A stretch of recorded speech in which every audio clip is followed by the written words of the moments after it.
So, welcome to a new episode of Saint Olga. We have a repeat guest called, of course, Arkheim. He's one of the best, in my opinion, insiders. And yeah, today's topic was going to be temporal programs and their agendas and alternate realities and timelines and the way they factor in ours. And then later, perhaps we'll get into like the stolen music and the way it's been militarized.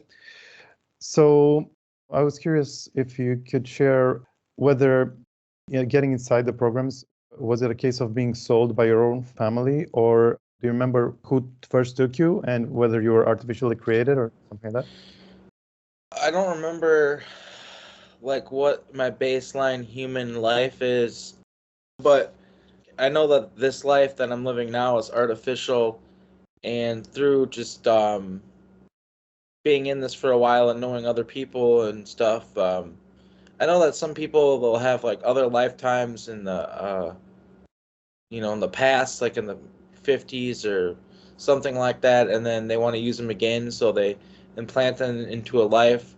Or there were super soldier programs where they made super soldiers through surrogate families and stuff, and then they implant them into families in the here and now. But yeah, my family is like totally artificial. And I actually remember being in another family in this like this reality, but a different timeline, Mandela effect, maybe you could call it. Where and I was raised by a totally different family, and I actually know the guy because he lives in Appleton, Wisconsin, the town that I'm from. I don't live there anymore. Mhm. But I took him out to dinner one time, and I told him that he was my father in an alternate reality. And I didn't know how he was gonna take it, but he was pretty he believed me, and he kind of understood because he felt a connection to me. He's like an older musician guy that I had jammed with at open mics and stuff like that a few times. So there's definitely like an aspect to lives being manipulated and artificial and set up, and it goes really deep. Like they really like set things up behind the scenes through time travel and having control of your alters and stuff like that, and creating artificial memories. You Mm. know, it's all very insidious and almost hard to understand, hard to wrap your mind around, which is, they want it to be that way. Right. In your case, though, it was Montauk that did the setting up of your life, right? Or I should say Project Phoenix. How significant was Montauk for you? Well, I lived probably at least 100 lifetimes, I'm guessing, when I was there. And I don't really remember everything. Like, I don't remember every lifetime. Sometimes maybe it's even just little moments and stuff, but for me, it's obviously really significant because I just spent so much time there. And when I was part of that project, there wasn't really any escaping it. Like, it was kind of like I belong there.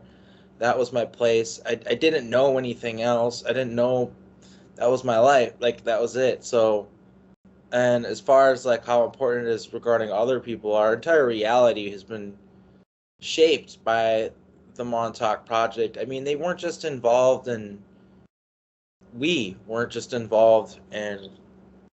the time travel here on Earth and changing things here on Earth. We did stuff in the Breakaway. We changed stuff on other planets. We changed stuff in other realities. We messed with a lot of things, and people.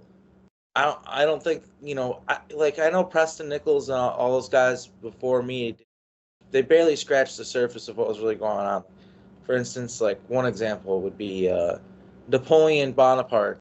I don't know if I feel like I might have said this before on another interview with you, but he was a Montauk boy. He was a time Mhm. soldier, and so were a lot of other famous people. They're Montauk time soldiers, like Marilyn Monroe, Amanda Bynes. Like people have been talking Mm. about her right now. Like, I don't have any real clear memories of like her being Montauk. But what I remember is like in the alternate reality, the Zeppelin reality, where instead of airplanes, the more popular form of air travel is airships, because the Hindenburg disaster didn't happen. In that reality, she was from the vaudeville era of comedy, so she wasn't even like famous in this time. It was like, what was that, like the late 1800s? It was like before movie theaters became a thing, so it was like actually like live comedy and stuff. But yeah, she was really famous, and a lot of people copied her and stuff like that, and she kind of was a huge influence on comedy. And then I've had other Montauk people tell me that they like remember her, they feel she feels familiar to them. And also I remember Jeanette McCurdy, another Nickelodeon kid. And what I'm getting at here is the whole Nickelodeon thing, like that's blowing up right now. Like everyone's talking about it. A Quiet on Set, where they're exposing Dan Schneider, and they really like barely scratched the surface of how bad it actually was, because all those kids were like MK Ultra assets, and some of those guys like Brian Peck, they're Satanists, you know, and you know, the pedophilia thing is a part of their religion. It's a part of their beliefs, like. So the Zeppelin, like I talked about that, how there's like a Zeppelin reality. And it's a wild thing because, you know, the thing about a Zeppelin, the reason why it's more popular, even though it's so much slower, because I know people will ask that question, because you can hang out. It's not like an airplane where you're sitting in a fucking chair for 9.5 hours until you get to Shanghai or whatever it is you're going. You literally can walk around. There's places to hang out. There's movie theaters. There's cocktail lounges. There's tennis courts. Like, you name it. Like that's why it. If the Hindenburg didn't happen, even though it's not as fast of a form of travel, it's more profitable for the industry that does it. There's a million reasons why, because you know all the activities on board, and not only that, there become places where the airships kind of stay there. They're stationary. They stay in one spot, and it's like a place you can go to. I've seen that before in like other realities and stuff. So it's like a whole thing with the Zeppelin reality, and the inside people know about it. There's soft disclosure about it in the Fringe series. Um, and that's why the Nickelodeon award, the Kids' Choice Award, is like Orange Zeppelin. That's the reason why. Is because they're letting those in the know that they know what they're doing. It's not a coincidence that they have these people who are maybe famous in other timelines and stuff like that.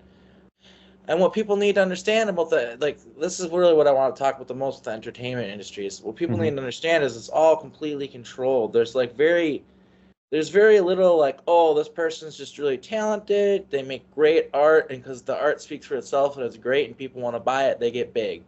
Like, it does happen. Like, I would say Nirvana is kind of an example, even though one of their hit breakout song was Smells probably like Teen Spirit. yeah, it was I've heard it on other planets different. So I think that there's something going on there with that. I think he might have done the whole like sell your soul to Satan thing, not realizing that's like an actual contract. You know, it's like he had that deep pain, that deep trauma. You know what I mean? And he came from an okay life. So it's like, where does this trauma come from? Why was he such a broken person? I don't mean to laugh. It's not funny. It's like, if we don't laugh, we cry kind of thing. But yeah, it's wild. The entertainment industry aspect of this is insane. And we're seeing it right now with P. Diddy. You following that? I know you're like on the other side of the world. You guys know what's going on with the whole P. Diddy thing, right? Vaguely, yeah. He's lost. I mean, he's completely tarnished his reputation because his ties with Epstein's and stuff, right? Well, not just, he had his own thing going on. So the thing with Epstein, maybe elementary to people and they'll know this, but I'm just saying it just in case people don't. What he was doing was he was bringing people to his mansion to party and creating an environment where it was a relaxed environment. You know, they were doing drugs, what have you. No cops are going to show up here, right? It's his private island. You don't got to worry about that. And of course, there's underage sex happening and stuff like that. And what he was doing is he had cameras and bugs everywhere, so he could get dirt on people. And basically, that's what P Diddy was doing. That's what Puff Daddy was doing. Is he's the same thing, is running like an operation where he gets dirt on people and he controls people and stuff. And if you look into it deep enough, and it'll happen. It's the domino effect is we're just seeing the dominoes fall, and when one thing exposes one thing, then it exposes another thing, then it makes the veil thinner and thinner and thinner until you see the whole picture.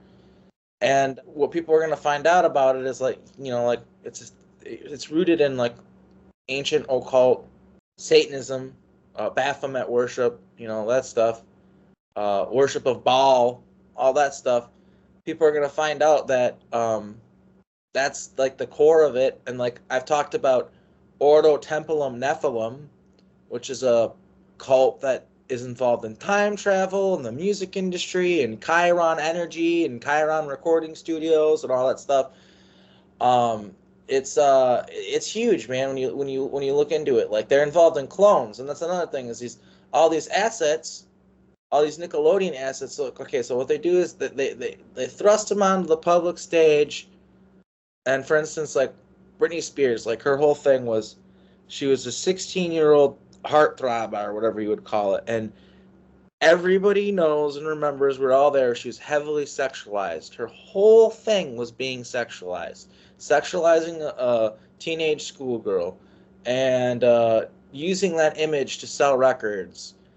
What people don't understand is there's a darker side of it where they're actually sex trafficking her and having orgies with her, and then there's the even darker side of that, like, okay, like, there's like Max Martin and Dennis Pop, they throw elaborate parties and stuff like that, and they would have Britney, basically pimp Britney out and stuff like that, and but there's the clone aspect of it. There's the clone. That's why it was called Chiron Studios.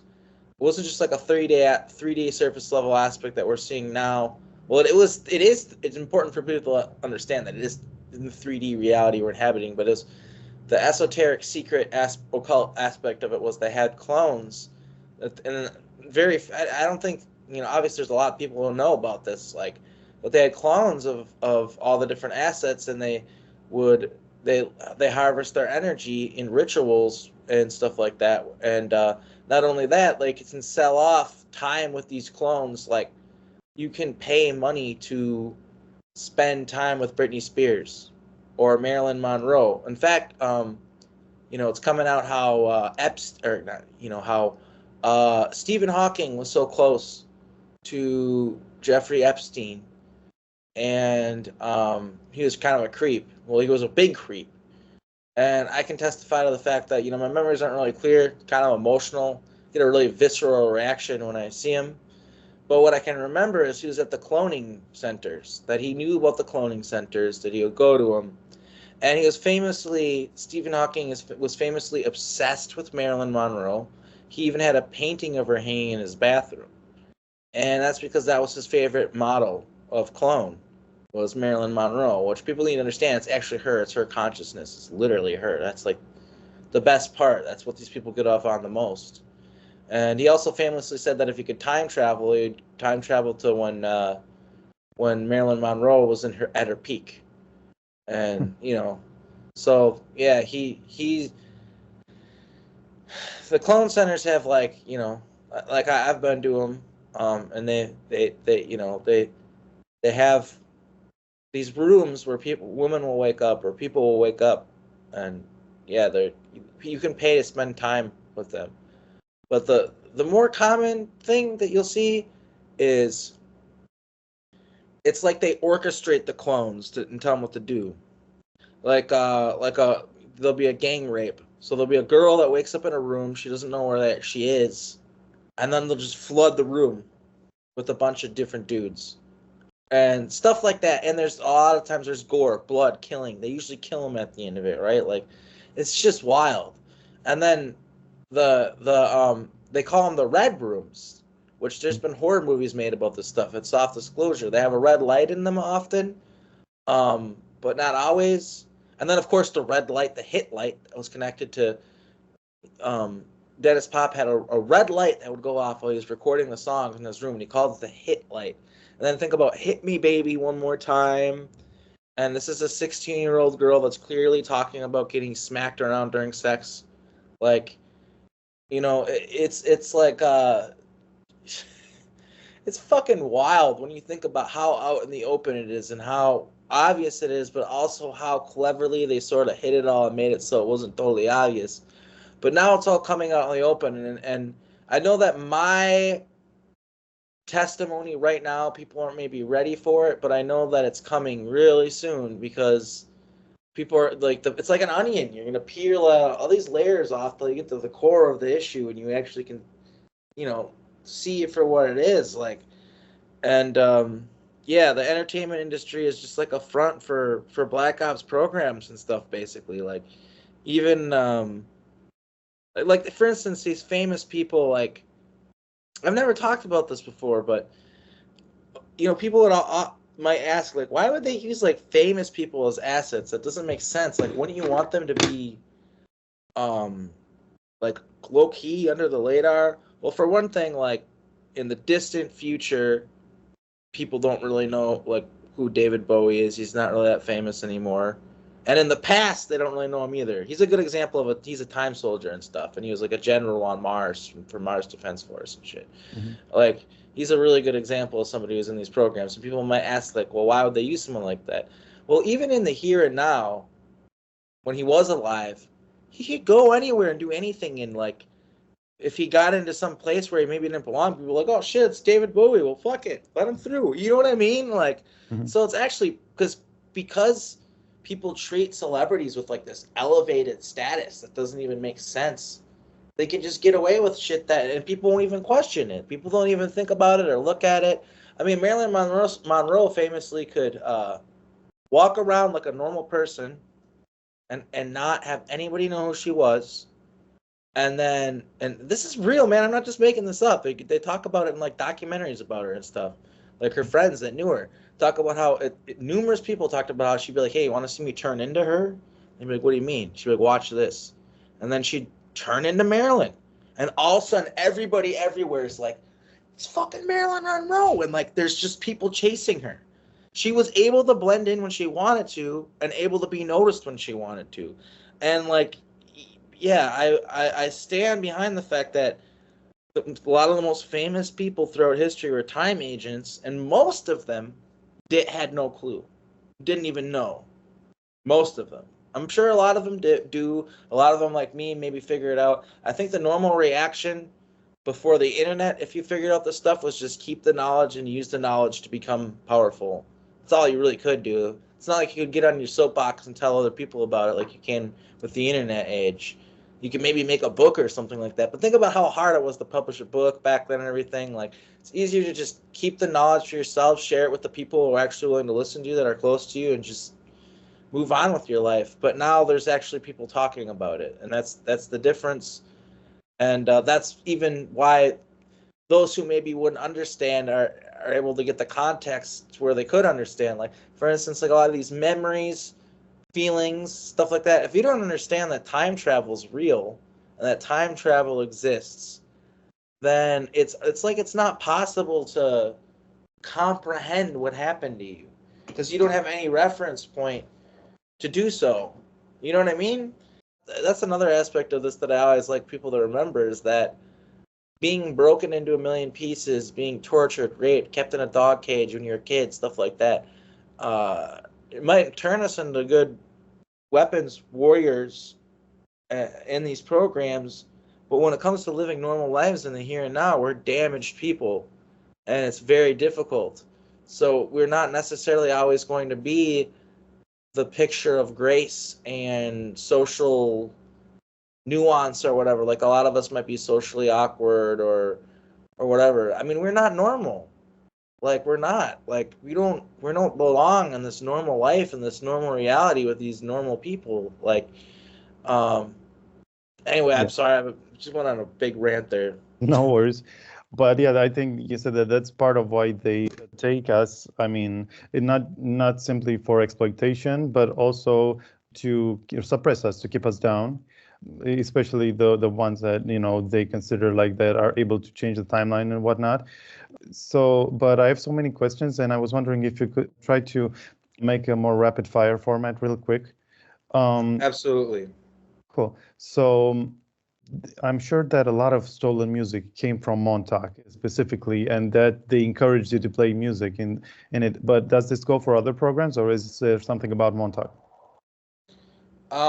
There's another program that's run through Chiron and Max Martin, and it's like connected to Solar Warden and the Ordo Templum Nephilim, and it's not really connected to Montauk. And I think I talked about it in one of my other interviews with you, how it's on Centurion. And oh, this is wild. Um, so you could, with the AI now, people know this. People can get the software now on their computer where this is very new though, where you can feed it a normal vocal track into a computer and it'll sound like a female or something like that, or a male, and you can kind of just choose. We had that ability at the recording studio on Centurion, because essentially our job was we made music with mind control in it, that had certain rhythms and things like that that would hypnotize people. And the mission was, some of it was like social engineering, but the honest to God truth is most of it was just making shit tons of money and using it. They're using the entertainment money, industry money, for sex trafficking, for drug trafficking. Like, the industry is so deeply connected to that. And that's what we're seeing with Diddy. Like, he literally, there's an article, you can find it on the goddamn internet. It was out in the open. They're bragging about, this motherfucker was bragging about how he had an underwater tunnel at his house. We all know how, like, Epstein had, like, submarine fleets trafficking children, and Ghislaine Maxwell had a license to drive a submarine because of that. So, like, they're, like, telling on themselves with this stuff. And that was another program. And there's also the aspect of just, like, in all of the programs, a lot of people play instruments, and a lot of really intense things happen to time soldiers or just super soldiers in general. And so they'll write some really emotional music.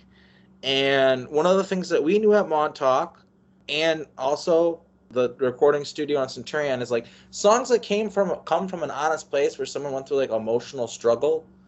People can, it psychically connects to people and reels them in, because most people have experienced heartache, for instance. That's why there's so many famous songs about heartache, because it reels people in, because they felt that. They're literally psychically feeling it. Like people don't realize, like, yeah, music makes you feel a way because of the sounds you're hearing, but you are also psychically connecting to it. Doesn't matter if it's a recording, doesn't matter if it's some guy covering another guy's song. If they're any good, you're still going to get the same psychic signature that comes through. And it needs to be strong. And that's why they like using me and other certain individuals as well. Napoleon would be an example, actually, for creating music. A lot of famous music that people like love, fucking Napoleon made it, dude. He also, like, if you think it's crazy that I'm going around saying they stole my music, well, wait until I tell you about how Napoleon Bonaparte, he makes a lot of the bouncy dance music. I would describe a lot of his music as a bounce to it, and I can tell almost as he has like a signature song. It's like, it doesn't matter who's doing it, but yeah. And at that recording studio, sorry, I'm gonna try to wrap it up because I know you said you want to do it more rapid fire. At that recording studio, I have ADHD, so my apologies. At that recording studio, we could feed it into the AI to give it whatever voice we want, and then we could choose a different artist or choose different artists to sing the songs for us. But now we're also finding out through just so much stuff that's being exposed, like J-Lo, Jennifer Lopez, who is a dark witch, practices Santeria and stuff, terrible fucking evil person. She doesn't even sing on her own songs. So that's fact. It's not hidden.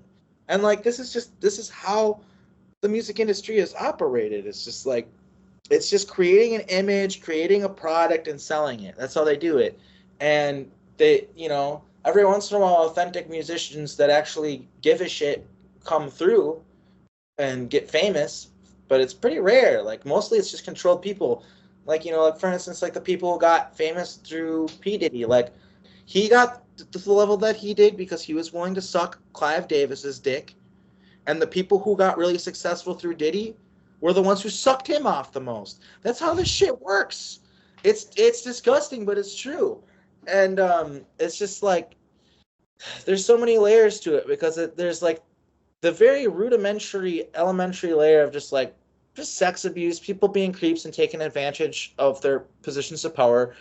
I mean, it's devious, but it's a more innocent thing than the cloning aspect. Just people being fuckers in general and doing sexually malicious things and stuff. But then there's that other layer underneath it that, a lot of people that might be involved in it might not see it because they got alters and they're programmed and stuff like that too. Like most of the people in the entertainment industry are programmed, and even these abusers, they were abused too. They're in NK Ultra programs too. Like it's a self-perpetuating system that's ancient. It's not Hmm. anything new. Right. But with regards to needing this real emotion to imprint in the music, I think that is the same way that, for example, William Shakespeare can't have been the real author of those plays because he needed the experience of traveling through Europe. It must have been someone else, whether it was It Bacon or De was. Vere. Yeah. Yep. Yeah, that wasn't. Yeah, he didn't write all that stuff. Yeah, Yeah. yeah, exactly. And regarding the cloning centers, do you think that they could possibly just masquerade as certain celebrities, or do you think that they always shove in, I mean, insert an alter of the particular celebrity, like say Britney Spears? No, it's them. It is, and maybe an alter. So they have sex kitten alters, right? That just so that want to please, and so that are programmed. So that's probably a lot of the times who they'll have activate, but it depends on your client. Your client might not care if Marilyn Monroe or Britney is willing. In fact, they might prefer them to not be willing. So it depends on who the client is and stuff like that, what alter they'll have activated. But yeah, essentially, like it's on a 3D level, it's happening. There's high suitors that could pay a lot of money to. By 3D level, I mean not the cloning, not underground. Up here, Michael Jackson was being sex trafficked by his father when he was a pop star. In the here and now, Britney Spears was, you know, being passed around in a similar manner. I don't think they were like this much of a part of their. Every situation is a little different. They're not all exactly the same, but it's them. It is 100% them. They can't just throw another consciousness in there. For a soul or a consciousness to seed in someone, certain DNA stuff it needs to be like 99% of people. I have the ability to take over people that are totally different that don't look like me and stuff. That was one of the things they sought after about me at Montauk. But most people can't do that. Most people need, if they can go in another body, but it needs to be like their body, right? So they use you, and that's something that like is so hard for people to understand. It's you, and my alters, like for instance, like Jacob at Montauk, he is me, but he's the version of me that experienced Montauk. So the events that he experienced and what he lived through, his personality might be different because of that, but I would have turned out the same. You don't understand what I'm saying? Like if I was put through the same events, the same exact thing would happen to me because we were the same person. And we literally are the same person. So it gets a little confusing, I know, but I hope the viewers and listeners can kind of understand with like the alter thing. It's compartmentalizing information to make it clandestine. The alters know not to let your cover alter know what's going on, and they also like for instance, like how you ask, like, so then they activate you, is it you? One of the things that we have in our minds is we'll have alters that act as referees.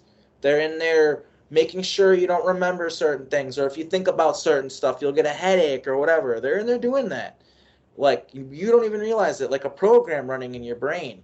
And if they don't do a good enough job, they will literally like take them out of your body when you're in sleeping, wake them up somewhere, and they'll torture them and be like, dude, do a better job, or we'll keep you here for 3 days next time, and we'll torture you for 3 days or whatever.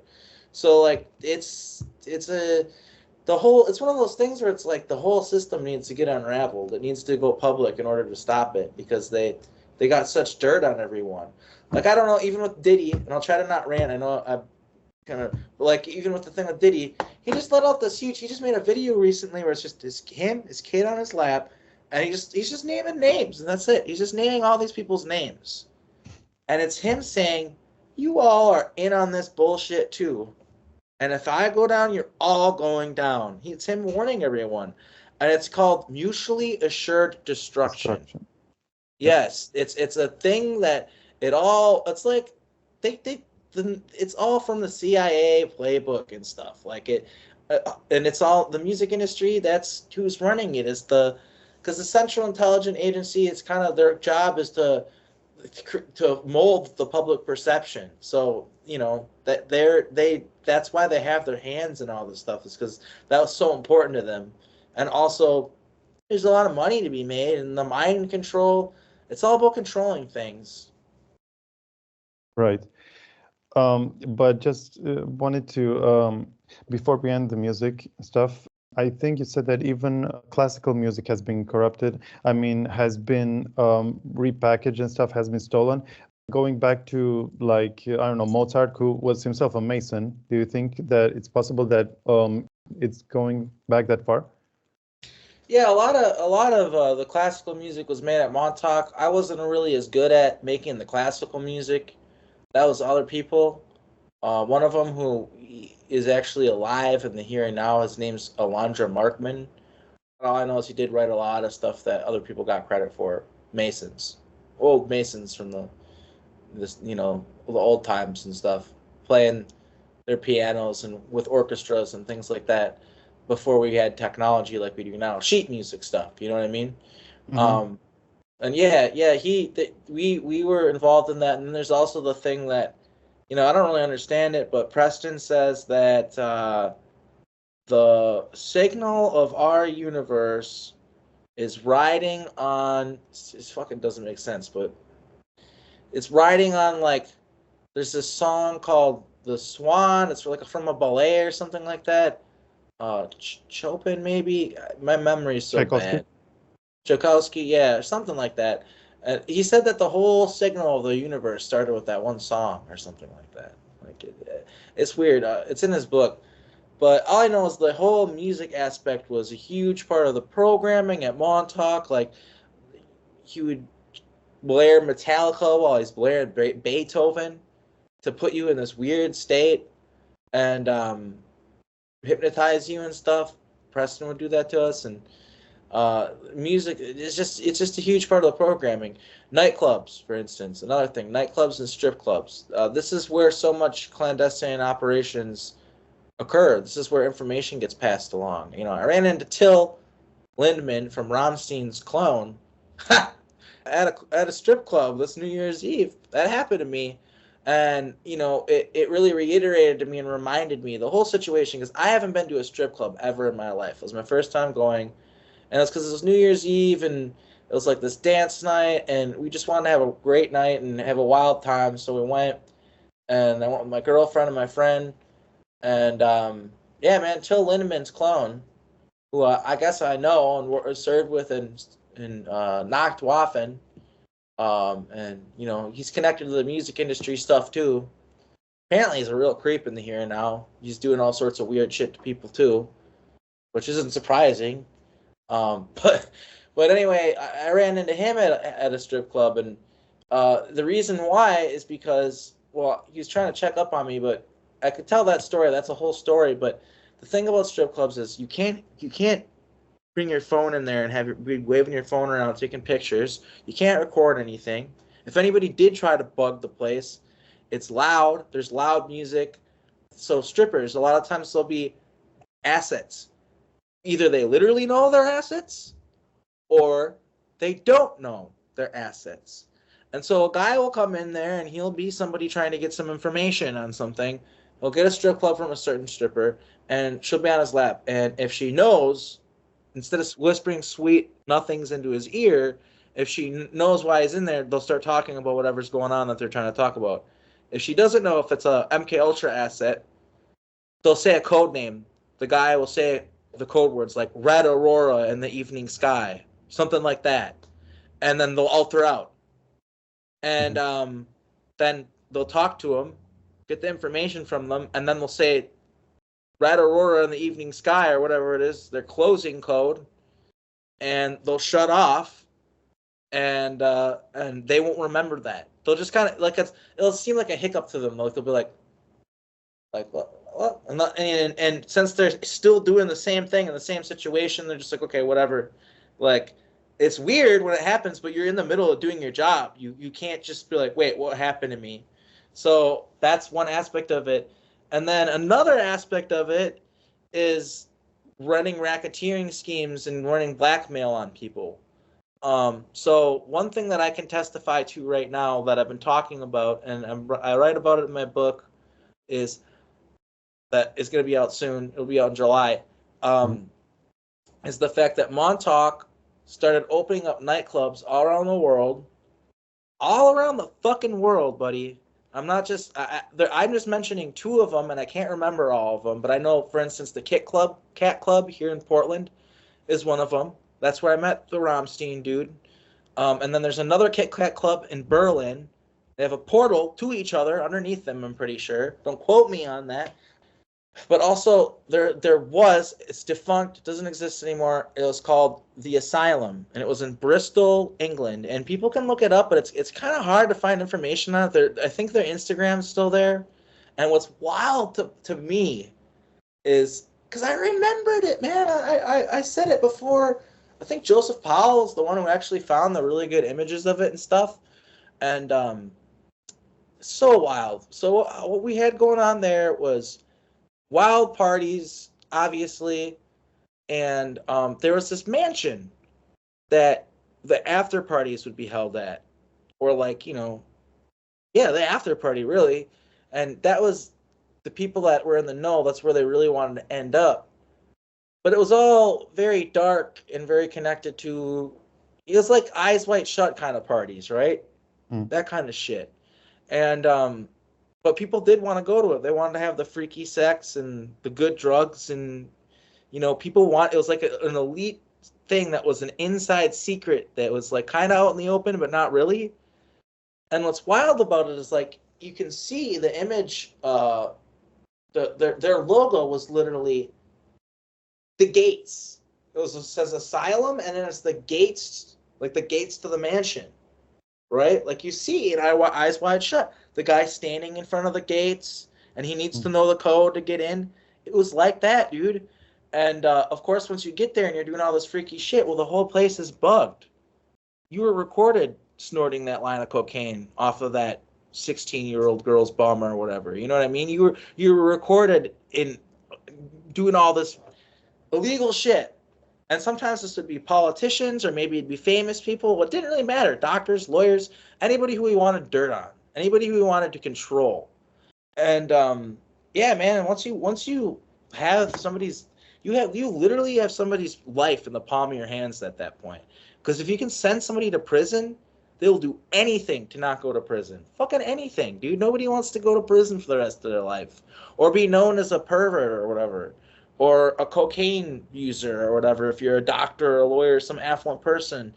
So yeah, once we got the dirt on them, we totally controlled them. And there was the new asylum, which was in Budapest, which I haven't been able to find any information on that, but a lot of stuff happened there. And that's just a huge aspect of these Black Ops programs, is nightclubs that have portals underneath them. They've got portals like gateways to each other and stuff underneath them, or entrances nearby or something. And there's just like this whole network. And yeah, that's a huge part of it. Oh yeah, and then also, I know you said you wanted to do rapid fire. I can't help but give long-winded responses. No, but there's also the aspect with the nightclubs of the lights and the music, and then ingesting substances. Those three things make it easier for people, more likely and easier, people more susceptible to altering out. Like, they purposely create an environment, and then a certain song might even have like a code word in it or something that activates a person, and they don't even realize it. So it's a huge aspect of it, is like nightclubs A lot of activity happening there, and strip clubs too. A lot of activity happening there. Usually the more high end ones, not like your run of the mill divey, scummy strip clubs. Like normally the high end ones are the ones where black ops things are actually happening. I see. So yeah, let's concentrate a little bit on Project Phoenix. Another thing that Preston went on record as saying is that psychic energy is synonymous to sexual energy, and the people who ran these programs were enamored by using sexual magic and raising these energies to a crazy high figure, and that it couldn't be left inside the person or otherwise it would kill them. And they would try to basically Montauk project was basically sexual magic amplified via particle accelerator. And would you say that he's accurate in that case? Wow. I've never read that or heard him talk about that. That's all new information to me. But it really hits close to home. Because, yeah, I would say my libido is probably like 4 times as strong, 5 times as strong as the average male is probably. And the average male has a pretty high libido.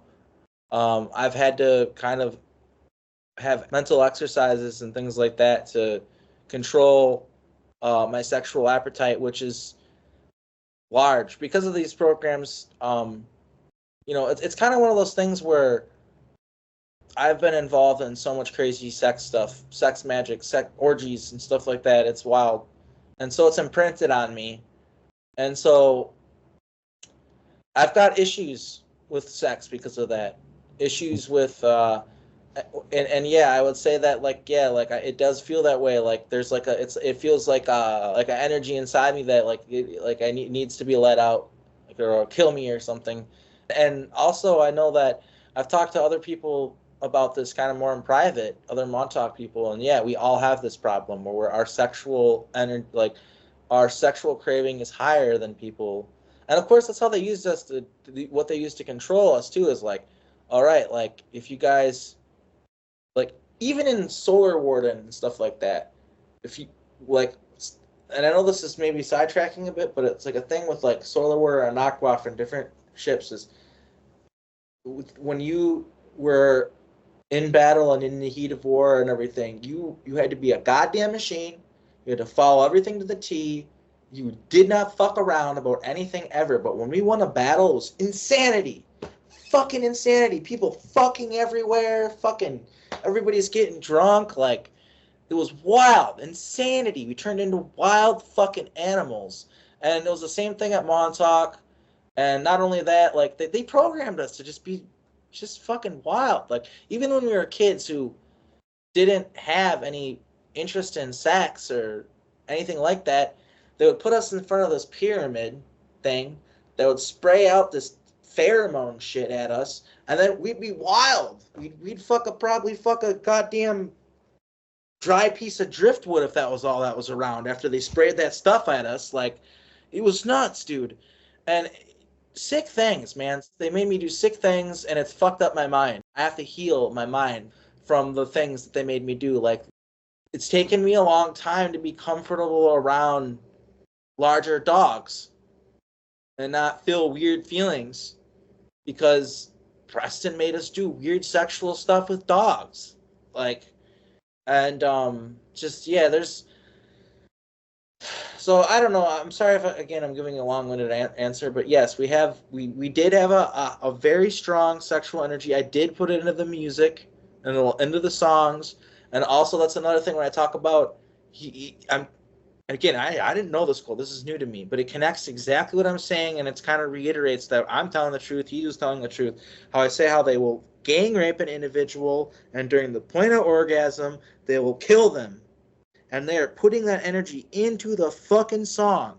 That is the Dennis Pop, Max Martin way of doing things. That is what the hit light is. It's turning on when they're in the ritual, putting that energy into the song. That's why it's called the hit light. And it's synonymous with hit, and then you think of the song "Hit Me Baby One More Time," which you wrote. Yeah, I mean, I did write that song. I know. Uh, Marshall. Donald Marshall also claims to have written it. That's my biggest, conundrum, dilemma Well, that you both claim. maybe I'm wrong, and maybe he's the one who wrote it. But I can tell you this is that it was. I said the same thing that he said without having heard him. That was like about like someone was getting beat up, and they're saying like talk about how you like it, sing about how you like it, and we'll stop or whatever. That's what I remember, and I remember that happening to me. I don't know how he remembers the same fucking thing happening to him. Um, He just said he came up with the line. I dug up his pro boards. yeah, But but it might be one of those things where they show you like alternate realities that are real but are not this one just to mislead you. Do you think it could be the case? well, I definitely go to alternate realities back and forth all the time, and reality is always changing. But what I can tell you for sure with the music that was by Britney Spears and NSYNC and all that stuff is look, I have fucking evidence. First of all, I actually can make music in the here and now, and do make music in the here and now, and have toured and everything. And it wasn't just some guy in a room writing songs and them going, "Oh, good job! All right, guys, let's make it into a hit." Or him hooking up his brain to a computer or something. They had a ritual way of doing it, Mm-hmm. and Max Martin talks about how melody is key. You start with a melody. That's what they would do. Is they'd make me come up with a melody. They'd make me like come up, and then they would form the whole song around a melody. And I wasn't the only person they did this to. I know there were others, but they liked me a lot and used me a lot. And what I actually remember clearly is like Chiron Studios, Chiron Studio, and I think they had an underground entrance to it. Like I don't think they, I know I think before I might have said like I think this guy brought me in a car or something, but I don't think he had to bring me in a car like on the surface. Like I think there was an entrance, like they had an entrance to the cloning facility that was connected to the recording studio, which by the way is still there, and Max Martin still makes music there. I think it's called Maratone Studios now, but it's still there. And like I said, it's connected to time travel. And another thing too that I want to point out. This Okay. is my ADHD is so bad. I'll be like have an idea and it's like three different things in one, and I'll forget to mention certain things. So you can find Max Martin's demos of Britney Spears songs and stuff like that. There's one called I can't remember what it's called, but basically you can tell it's ran through a computer and it's AI and it's Max or somebody else singing the song. Like you can tell that they use the program. Like and now this is a thing that exists, but 10, 20 years ago when they're making the songs, this technology did not exist yet. So I find that really interesting that I'm finding that. And I'm actually compiling a video right now on Dennis Pop, Max Martin, and Ordo Temple Nephilim, and Nickelodeon, and just the music industry and all that. I'm making a video on it right now. Like another interesting thing that I found too is like there's a clip of Dennis Pop. Basically, what he's saying is like he just goes off about all this weird stuff, and it's really odd. He's like Dennis Pop is like, yeah, in the future, like, so this was in 1999, and he's like, in the future, all the music's gonna be digital, and it's gonna change music, and it's gonna make it cheap until it's basically free, and and it'll all just like why carry around a bunch of records? You all have it in this little computer thing. This was before the iPod came out, and he's like, and yeah, and then like one of the things that's a bummer about that though is like a solar flare could happen, and it could knock out all the data. All the data would get deleted if a solar flare happened. It's like, how the fuck does this guy know that, right?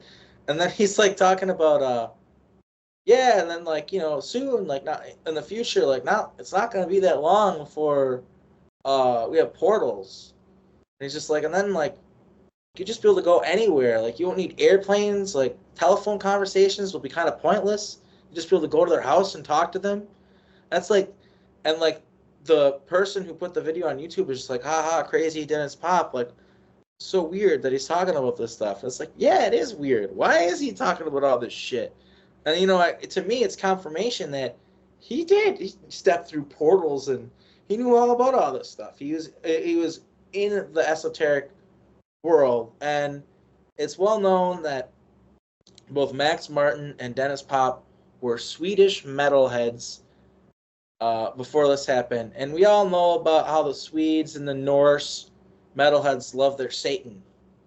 And so I really do believe that they were priests of the Brotherhood of Satan, and that's how they met. It's through Satanism. That's what I believe. Quite possible. So you said that Preston did a lot of depraved stuff. How aware do you think he was in his everyday life of what he did? And do you think that much of his literature, the literature, he sanitized? Okay, so he definitely sanitized the shit that ever. I mean, if you were to be like hypothetical, but he fucking poured a fucking whole bottle of Lysol all over his book. You know what I mean? He sanitized the ever living shit out of his image in those books. I at least am willing to admit that I was terrible. To my successors after me, the ones that I fed them dog food and sprayed them with the hose and sent them through portals to terrible places and treated them like shit. I actually will testify to how terrible I was and live up to that fact. It sucks, but it's true.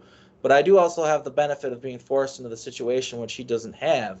And another thing that I should point out is, yes, it's come to light that it was an altar, and this altar name was Nicholas. Think about it, Nicholas, which is very close. It was an altar that was very close to Preston, and I think after a while, he did know what's going on because he brought his dog there. So how would he bring his dog and then that was his dog that he brought from home? So how would you do that if he didn't know what was going on? You understand what I'm saying? Like, he knew what was going on. And another aspect of this, and this is well testified. I mean, the Y Files, which has millions of subscribers on YouTube, did a little video on Montauk and talked about Preston. And he talked about, in the here and now, and this happened, man. He would invite Montauk boys to his house to be deprogrammed, and he would tell them how, like, he had to sodomize them and all this weird shit. Like, there's even a video with James Rink where he talks about, I could help you deprogram you, but you wouldn't like it because it involves sodomy or some bullshit. It's like, so what I'm trying to get at is, even in the here and now, he was a creep. He would invite Montauk boys to his house, and then he would use, because he had the Montauk sound equipment at his house. He literally took it from Camp Hero. I know this guy Stormy. Actually, I have his phone number, and I talked to him about it. And unfortunately, his house just got foreclosed on, and all the government has all this shit. But he actually had the fucking equipment from Montauk, and he would put people into a trance, and he'd rape them in the here and now. So, I always try to be really clear about the fact that in these programs, people are doing a lot of stuff against their will, and a lot of times they're not happy about their job or what they have to do, and if they're up to them, they wouldn't do it. But I don't think that was the case with Preston. I believe that he was a dark priest of Satan. I believe that he was practicing the occult, practicing Satanism already, and that's how he ended up at Montauk, and that's how he got his security clearances. You need to be a Mason in order to get security clearances. You literally have to be a Freemason. You have to have some sort of connection to the Brotherhood, and if you don't, then you're not going to get a job. And so he's already involved at some level before he got his job at Brookhaven Laboratories, before he got his job at Montauk. And I just think he knew what was going on, and he even talked about it in his books. I mean, when he was alive, he just whitewashed it. He didn't mention it in his books, and when he mentioned it in public, he used soft language. He didn't, but he did literally admit that he sodomized young boys and that he raped people. He admitted to it. And I could admit that I did the same thing in the programs, that I was forced to program people, and I have done similar things, and we also used rape as a form of punishment, and I was involved in that, and I punished people by raping them. It wasn't even a sexual thing. It was like me being mad at them and making sure they follow orders. It was a fucked up environment. Like, and but at least I'm willing to testify it, admit to it, literally try to apologize to people if I can find them, and not try to whitewash it. And I really think he did do that. And I just think he was a really sick man. You know, there's another aspect of it too, where like my trauma twin, he was jealous of the fact he wanted me to love him because he was a gay pedo, and he was jealous of the fact that he would never ever be able to be loved by me as much as I loved my trauma twin Evelyn. And so he would fuck with our relationship in all these terrible ways and make me like just like terrible things would happen to her, and then he'd say you did that in a fit of rage. And when I actually first was waking up and I contacted Joseph Powell and was doing some like work with him as far as like retrieving memories, and like he was like doing some stuff with my energy body and stuff like that, helping me center and like get rid of some of the blocks of my memories. And before we did our call together, he told me to meditate for like 10-20 minutes, and he'd call me. And so I did, and when I did that, this was very early in my, I didn't know anything about Montauk yet. And it was Preston. He telepathically contacted me, and he was using a clone of me to do it. So that's weird too. And so a time-displaced version of me was the one he was communicating through. But anyway, which I didn't understand until recently, because now I remember doing that. It was fucking weird. But anyway, he was like, tell me, are you sure you want to do this? I was like, what? What do you mean? He's like, you got a nice life, kid. You got friends, family, you go around in your van and do your little music thing. He's like, why would you want to fuck that up and go into all this stuff? And I got mad, man. I was like, you stole entire lifetimes from me, you fucking piece of shit.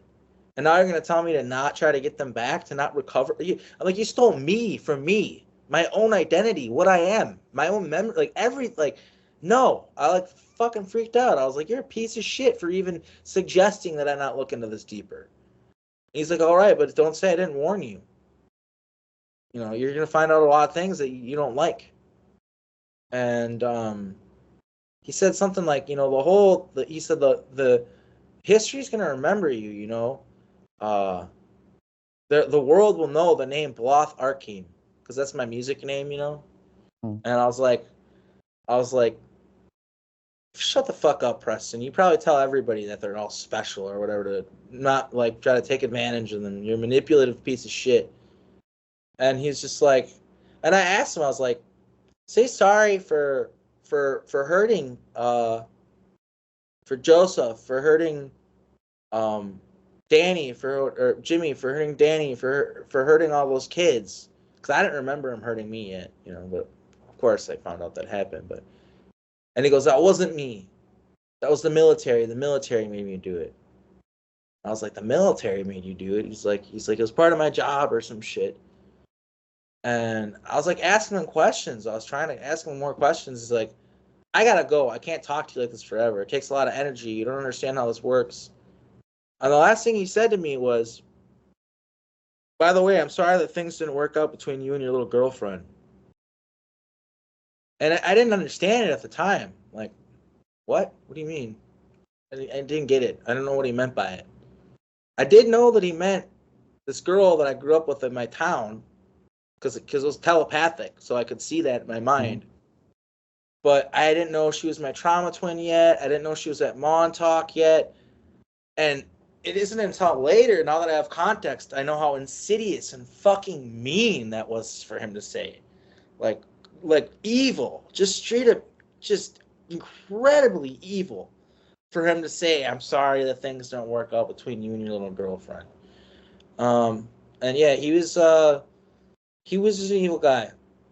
And I do not feel bad about going off about that for 10 minutes or whatever it was, because people need to understand the depth of depravity that that man's steeped to, and the fact that he is, just like anybody, responsible for his own actions, you know.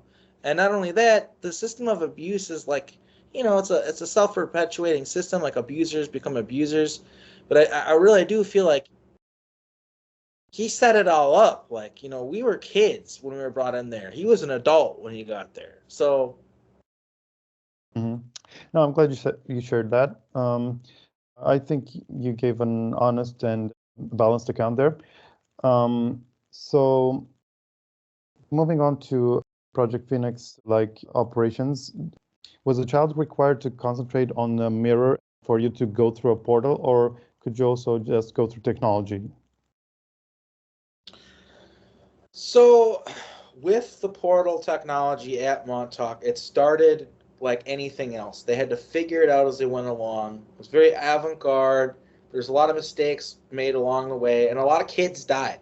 For some reason, it had to be children too. Like, what the fuck? Like, it had to be kids that they sent through these portals. You sick fuckers. They couldn't pick like old people or something that were about to die or something. I don't know, dude. Fucking kids, really?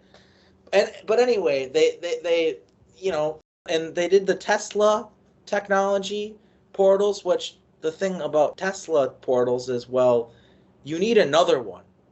So they could only go to the future because you need to have it turned on in order to, you understand what I'm saying? So if you go to the past, you can do that, but you won't be able to walk back through because there isn't a portal in the past. Mhm. So that was one of the ones that they had. And then eventually they figured it out where they could open up a portal where you could walk through both sides and stuff. But that was also unstable. Sometimes people would get lost in the time tunnels. And radiation. Everybody got radiation poisoning from it.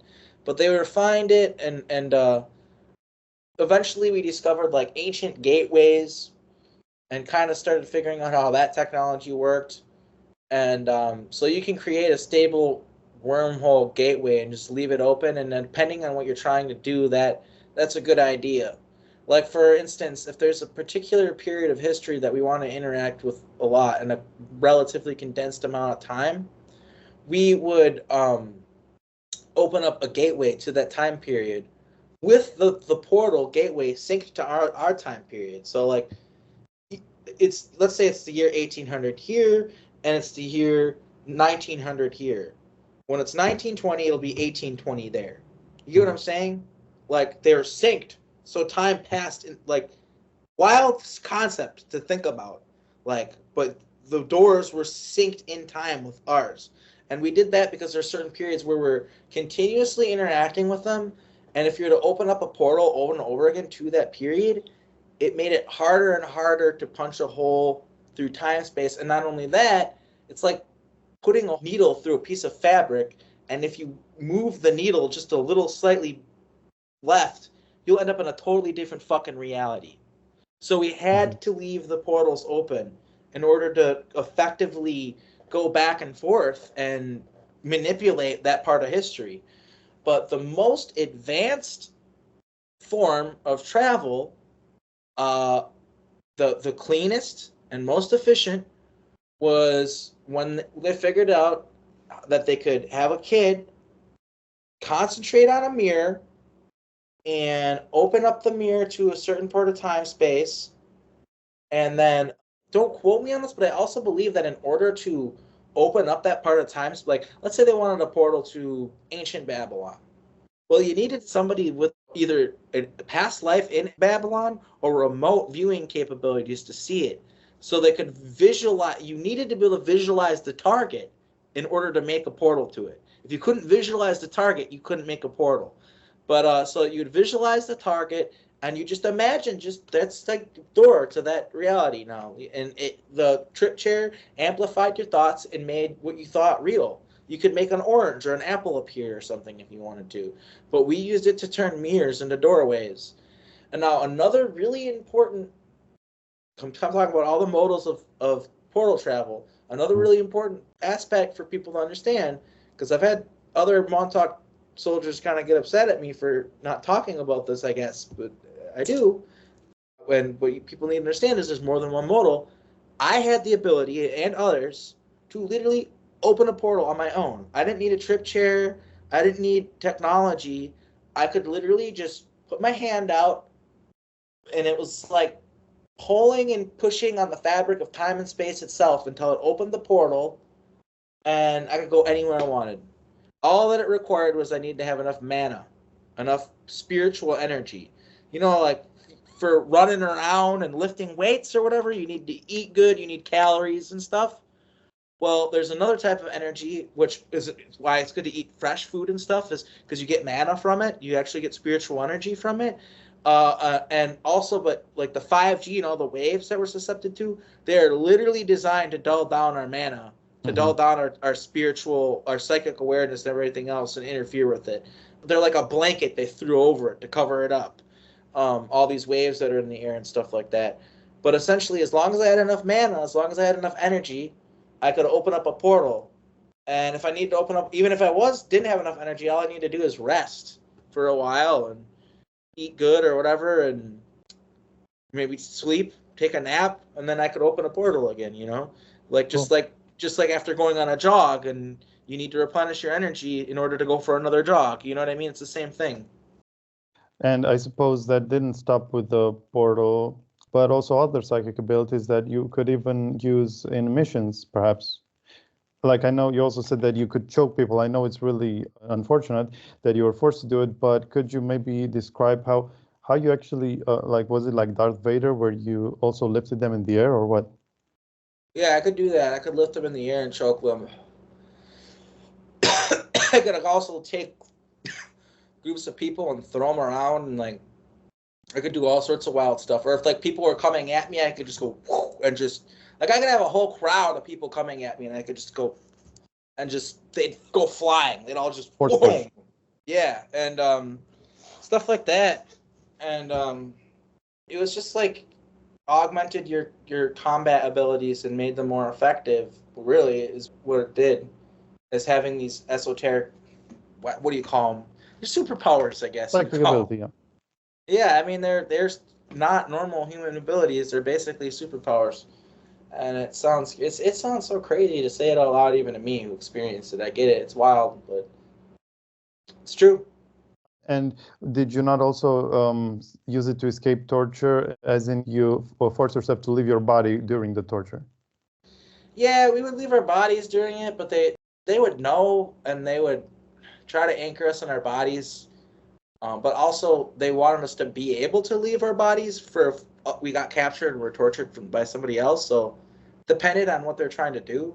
Like, if they were trying to punish us, they didn't like it when we left our bodies. But they did want us to be able to leave our bodies so that if we were being tortured for information, we could just hang out outside of our body until they're done torturing us and then go back in their body. Sure. And how often were you aware that you were on a mission this whole time when you were sent on missions versus how many times did they mind wipe you? I would say I was usually aware of what I was doing. I would say most of the missions, it's hard. Maybe it's like 50-50, actually. It's hard to answer that question and know that I'm giving an accurate answer. But I will say that a lot of times I knew what I was doing. A lot of times I went in there and I needed to know what I was doing. I had to know the whole picture in order to be able to think on my feet and stuff. You know what I mean? But a great deal of the lives were just normal lives. Didn't know what I was doing. Didn't know I was on a time mission. And yeah, it makes me wonder, even like this life, is this life some sort of time mission? John Whitberg has talked about, are these our whistleblower altars? Yeah, whistleblower altars. And maybe it is. You know, I also remember the aspect of at Montauk, we always wanted to be normal. We always wondered what it was like to be like a normal kid and like eat macaroni and cheese and like watch like cartoons after going to a day at public school. You know what I mean? We didn't know what that was like, and it just seemed so like a magical, like, you know, the world of Montauk, going through portals and all that stuff, it seems like magical almost, like, whoa, like that's real. That's how the normal real world seemed to us. Like, wait, so you just get to eat Lunchables and play soccer and shit? like you don't have to like go through portals and murder people. You know what I mean? Like it seemed crazy to us, like that we're so jealous of them. So it's almost like I know there was a huge part of me that wanted to live like a normal life. So I wonder if there's an aspect of that to where this is it. This is me giving myself that treat, so to speak. And it's also because I think it's not just like a treat. Like I think it's good for somebody who has like very incredible power and strength to realize what it's like to be weak. Because until you realize that and realize like true strength, this is what I've learned in my lifetime as a human. True strength comes from a person who has power and doesn't use it for themselves, but uses it for other people and uses it for uplifting others. That's like true strength and true power. And everything else is just like a fake facade of power. It's kind of what I've learned.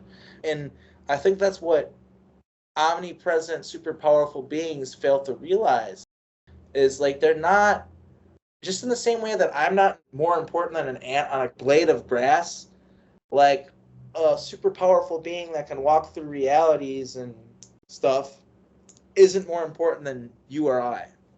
We're all just a different form of a reflection of the creator being that is the all. We're all the same thing, just in different incarnations. Yeah. One of the truest quotes ever is by Thoreau, who said that a man is rich in proportion to the number of things he can afford to let alone. And yeah, in Montauk, you pretty much were devoid of any resource possible. So anything you build on that has all the more weight. But could you go over what types of bodies you inhabited? Was it always male, or was it also maybe different That's a species? really great question. It's a really great question. I have been female, I've been male, I've been different races. A lot of those memories are unclear, and I'll admit that. Yeah, I just know, yeah, like for sure that we all had different alters of different races doing different things. I'll bring up John Whitbrook again. He knows a lot more about that and talks about that a lot more and has all sorts of information on that. But I do know that, yeah, there's a lot of different versions of me. And then also, one of the darker things that I remember about Montauk that they did is, so I had an altar that was like a dog, almost very stupid, not intelligent, and it was just motivated by food and sex, and it wanted to eat people. It was really dark, but basically I was put into this like demon clone body Preston and Al, I don't know who came up with this idea, but there are all these demon monster things running around Montauk, and they would grab children up, not necessarily children, but people, and grab them up and rape them and eat them. And then another thing that they would make us do too is basically torture. It's so hard to talk about this stuff. I have to like literally put up like a wall in my brain to not break down on camera. Give me a second. Of course.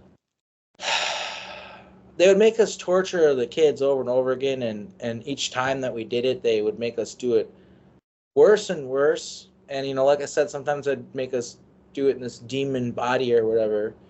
And what they would make us say to them is they'd make us, do you remember me? You tell them your name, first of all, the first time. And you say, do you remember me? And if they said no, you torture them, and right before you kill them, you tell them your name. And then when you woke them up again, you say, do you remember me? And people might, that's like probably thinking right now, like, why would you do that? It's so sick.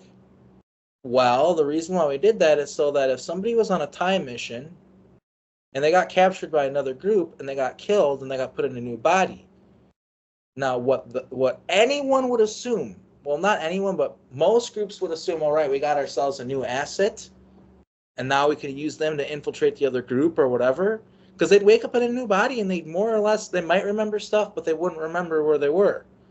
And so by killing them over and over again and imprinting it had to be something terrible. It had to be, torturing them to death.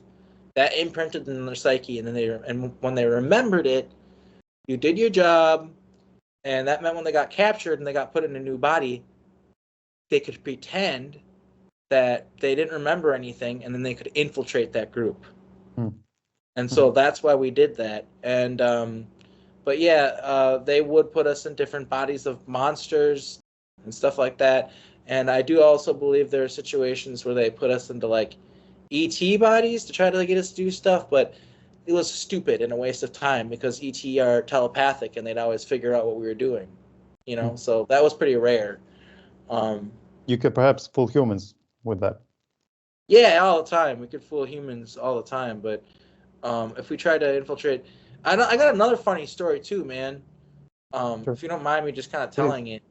I got sent to the future of Earth, and in this version of Earth, and there's this Preston talks about it's the place where they have this like huge horse statue, and it's a really creepy area, and there's these people that wear these scarlet robes and stuff.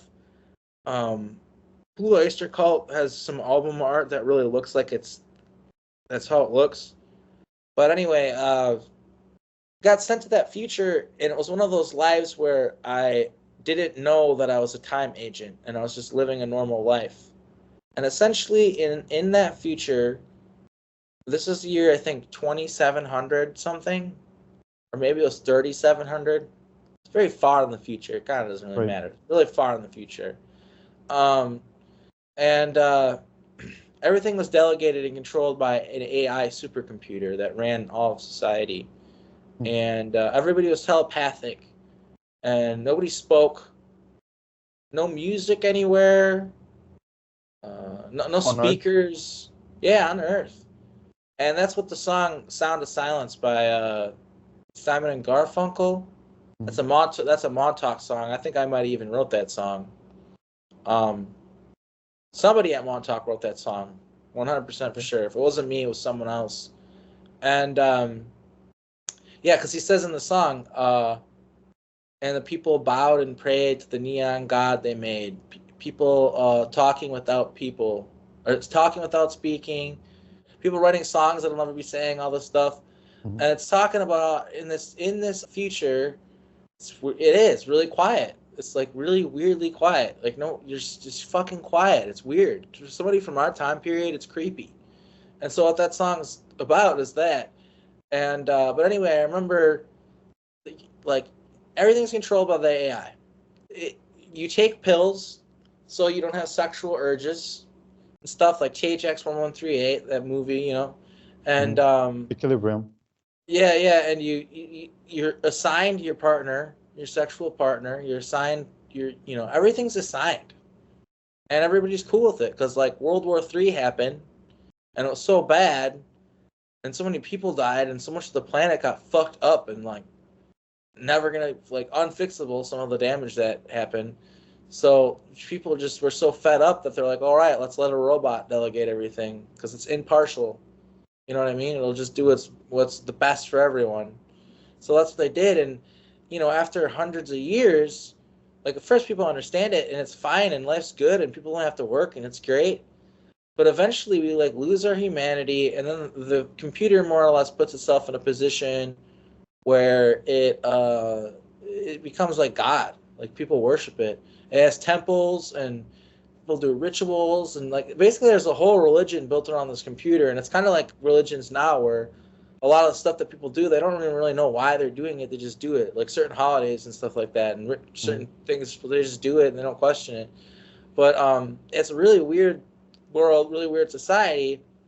And like I said, I was just kind of living a normal life there, and then one day like I get like a message basically saying that I had to go meet with the supercomputer, which we didn't call it that. We actually had a name for it. I can't remember what it was.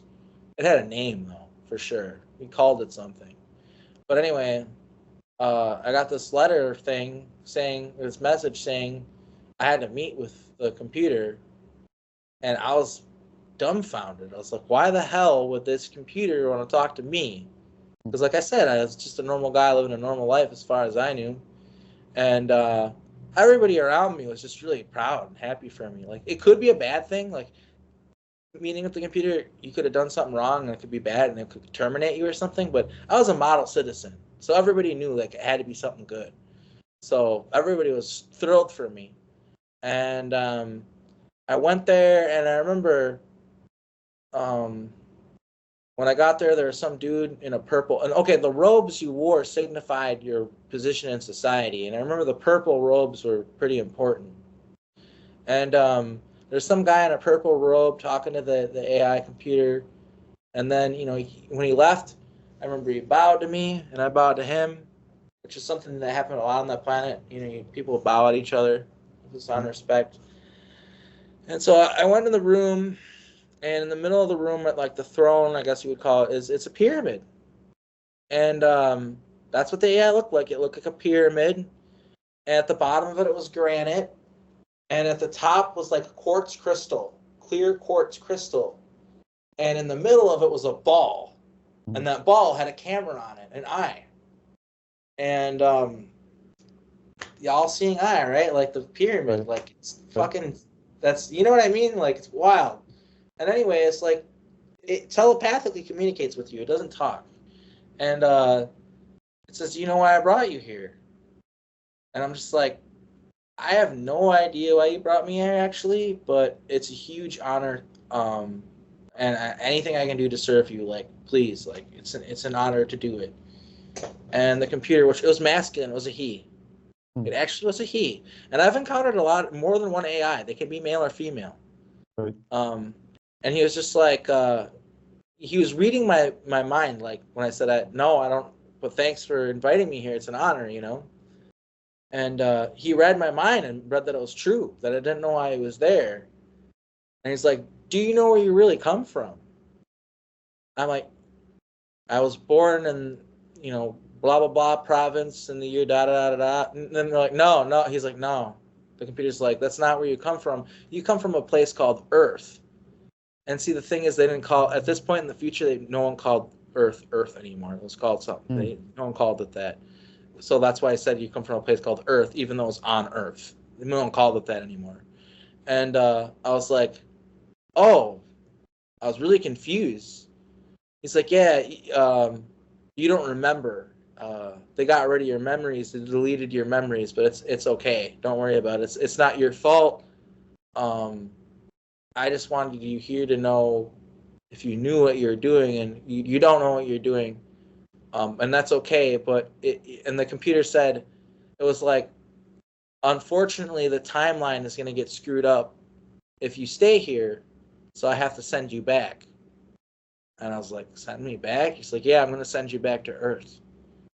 And I was like, okay. And he's like, you have 3 days. Say goodbye to everyone, So for 3 days, everyone said goodbye to me. And it was a celebration. It was like, people were sad to see me go. There was a mourning aspect to it, but to them, I was helping the God. And what higher honor could there be than helping God, right? So like everybody was thrilled for me and just thought I was doing this great thing. And then I remember I went to the throne room again, and there was a bunch of the dudes in the purple robes and yellow robes and like all these like important people there, and they did this like ritual. And then next thing you know, I'm just like at Montauk again.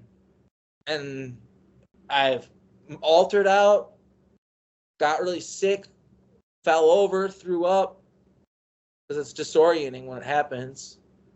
And I was just like, yeah, and they were mad at me. They're like, what happened? Like, you didn't finish your mission. I'm like, it figured me out. Like, it figured out who I was. And they're like, it figured what? So then when we try to go back there, get this, man, this is almost comical.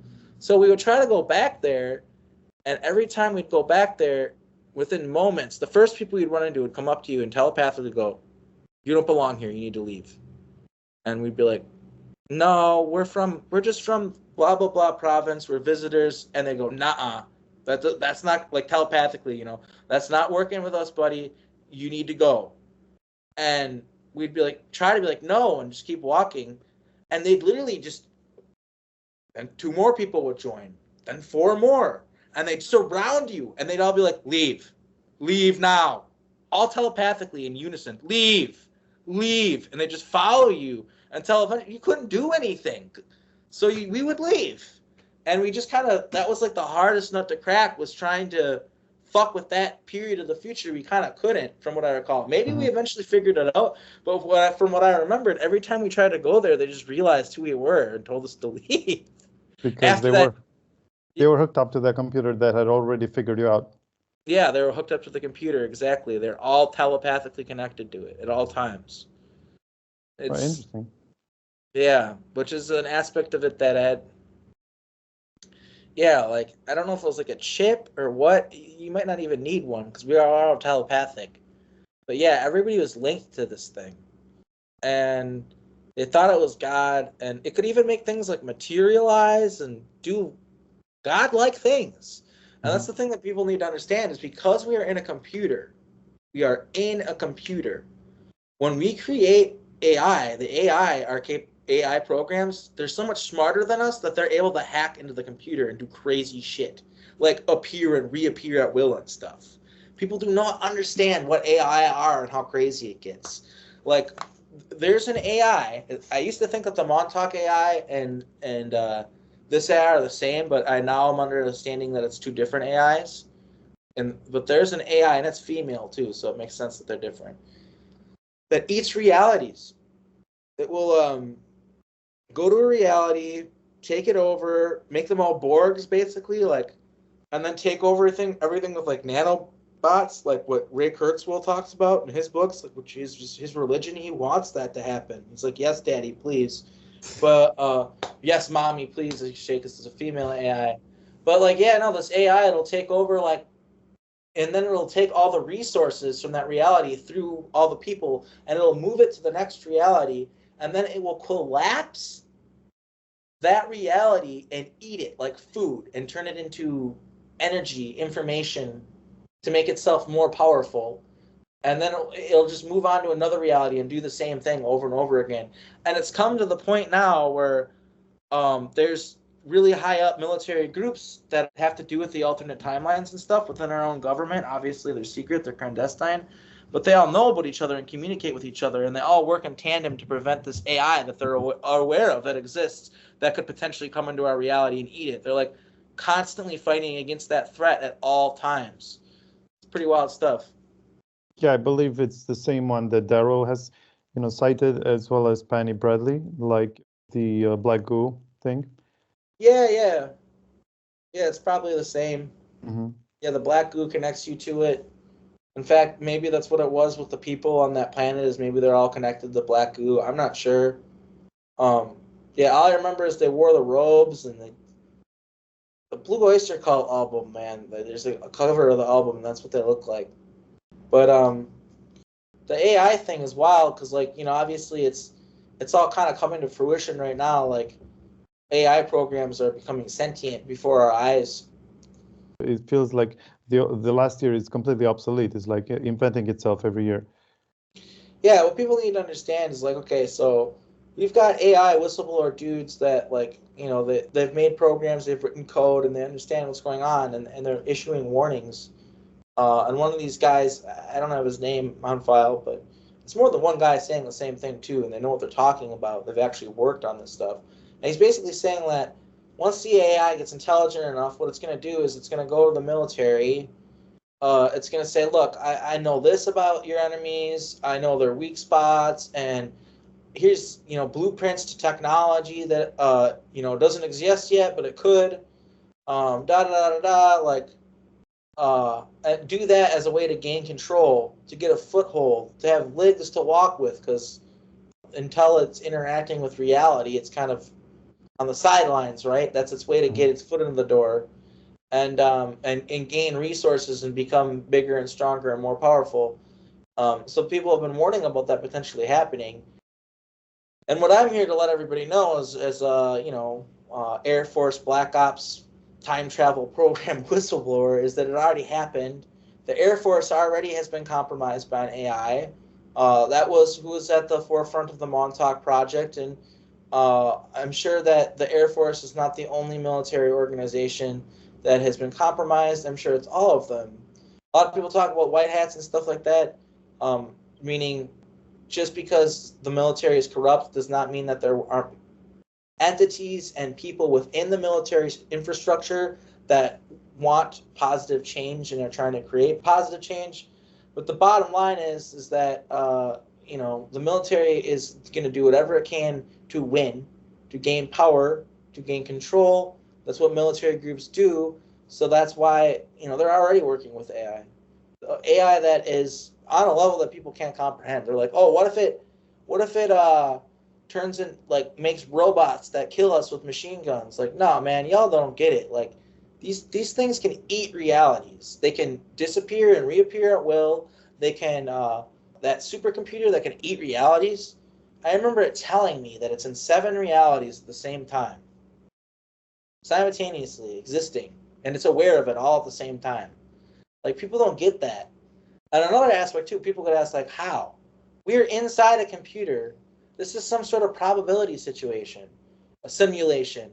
That's why science is proving that every decision you make, it's like logged. And then like a new reality is created. Like, oh, in one reality you ate the cheeseburger, in the other reality you ate the turkey sandwich, right? Or in that one reality you took a left at that one street, in the other reality you went straight and decided to not try to take a shortcut. Like, and so you created a new different reality. And what science is saying is saying that these realities are actually real. They're logged and they exist. And I use the word logged because I believe that whatever built this computer that we are in did it out of insurance, as an insurance policy. It wanted to measure the butterfly effect. Like, okay, this guy does this in the year 2019, and then this happens in the year 3033 because of a million butterfly effects that they want to be able to see what causes what and what does what to have a better control of reality, of their reality, the people that created this computer that we're inside of, that are on the outside. I think we're in a probability machine, and I think that's why every reality. That's why there's so many alternate realities, and like every reality you could think of exists. Like, and I'm not claiming this as fact. I'm just saying, from what I've seen, from what I've experienced in the program, we are in a computer. We are in a simulation. Computer programming and computers and stuff it's like art imitating life, because it's so similar. And all Montauk did, all Project Phoenix did, was hack the computer, hack reality, figure out how to hack stuff, change things, edit reality.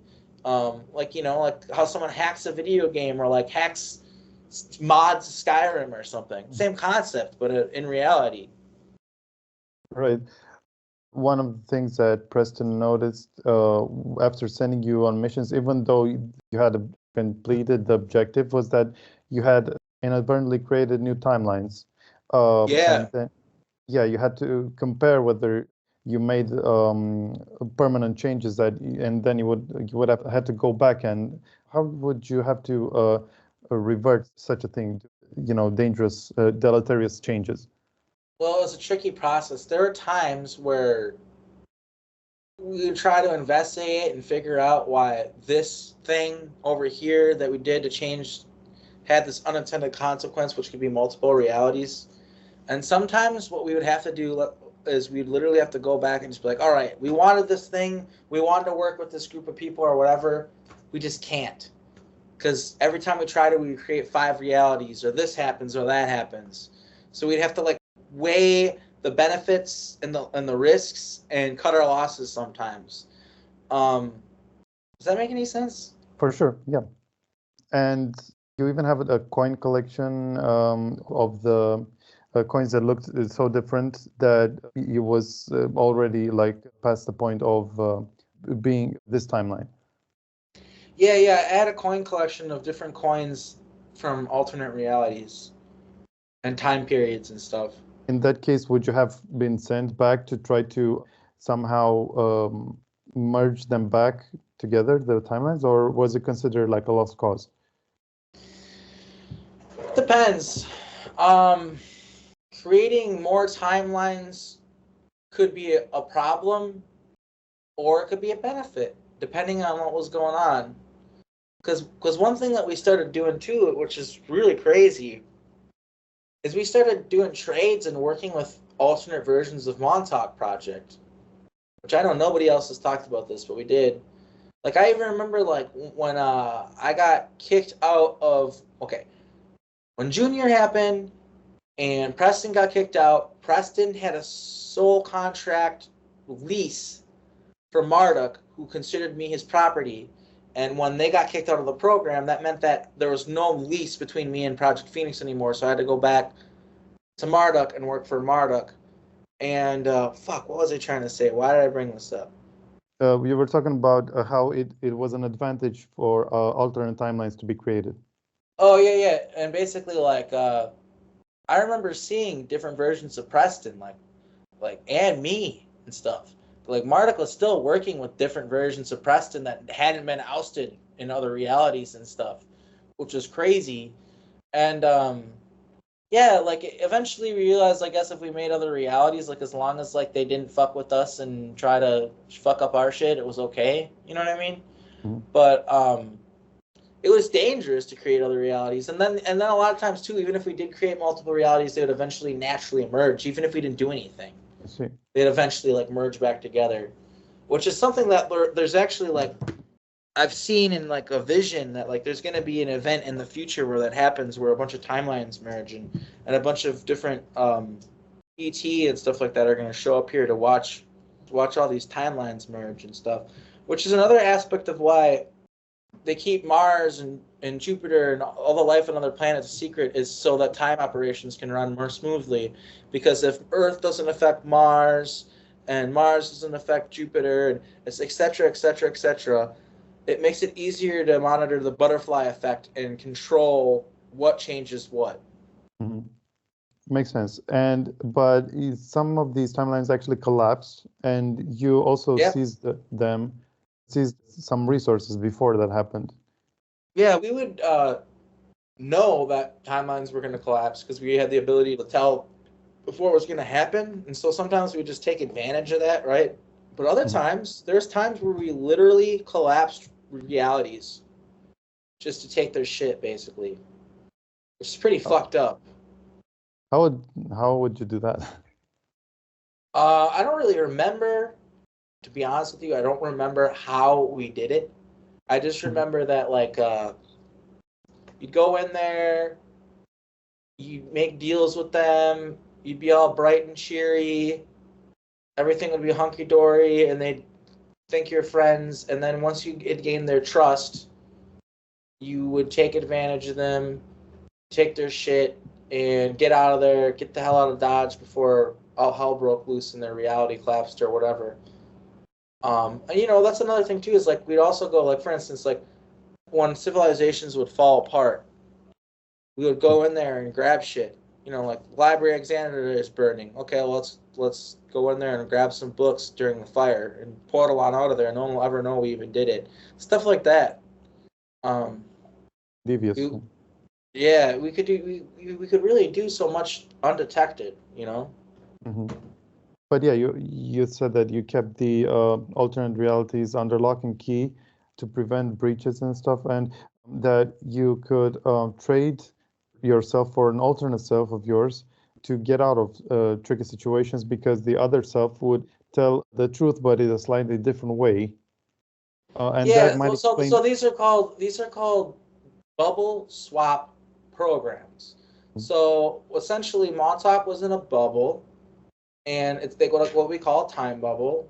I'm sure you've heard that term thrown around a lot, being somebody who studies this. And essentially, what bubble swaps are is there'll be a reality here and a reality here, and you take, during their sleep, you kidnap this person, you bring them here, and you take this person and you bring them here in the same manner, and you do a 20 and back, and so then you serve a whole lifetime, and then they put you back, and when you wake up and you're talking about Solar Ward and you're talking about all this stuff, you're talking about an alternate reality, not this reality. None of fucking what you say is a security breach. No one watching, because there are, like, intelligence agencies that watch your videos to get information and stuff. None of that's gonna work, because what reality were you even fucking in? Like, so, like, they do that. Like, people often be like, why do they let you remember? it's just they don't let us remember. It's just an unfortunate thing that happens, and most people don't, first of all, but the ones that do, they have fail safes. They have stuff they do to make sure that it doesn't become a problem. Yeah. But what I think what we're seeing now is like I said, like the dominoes are falling, and eventually it is going to get to the point where Montauk's going to be on mainstream news, and all this stuff is going to come to light in a huge way within the next like 4 or 5 years, from what I recall. Are you talking about the future vision of the tribunal? Yes. 2028 is usually when that all starts. I say usually.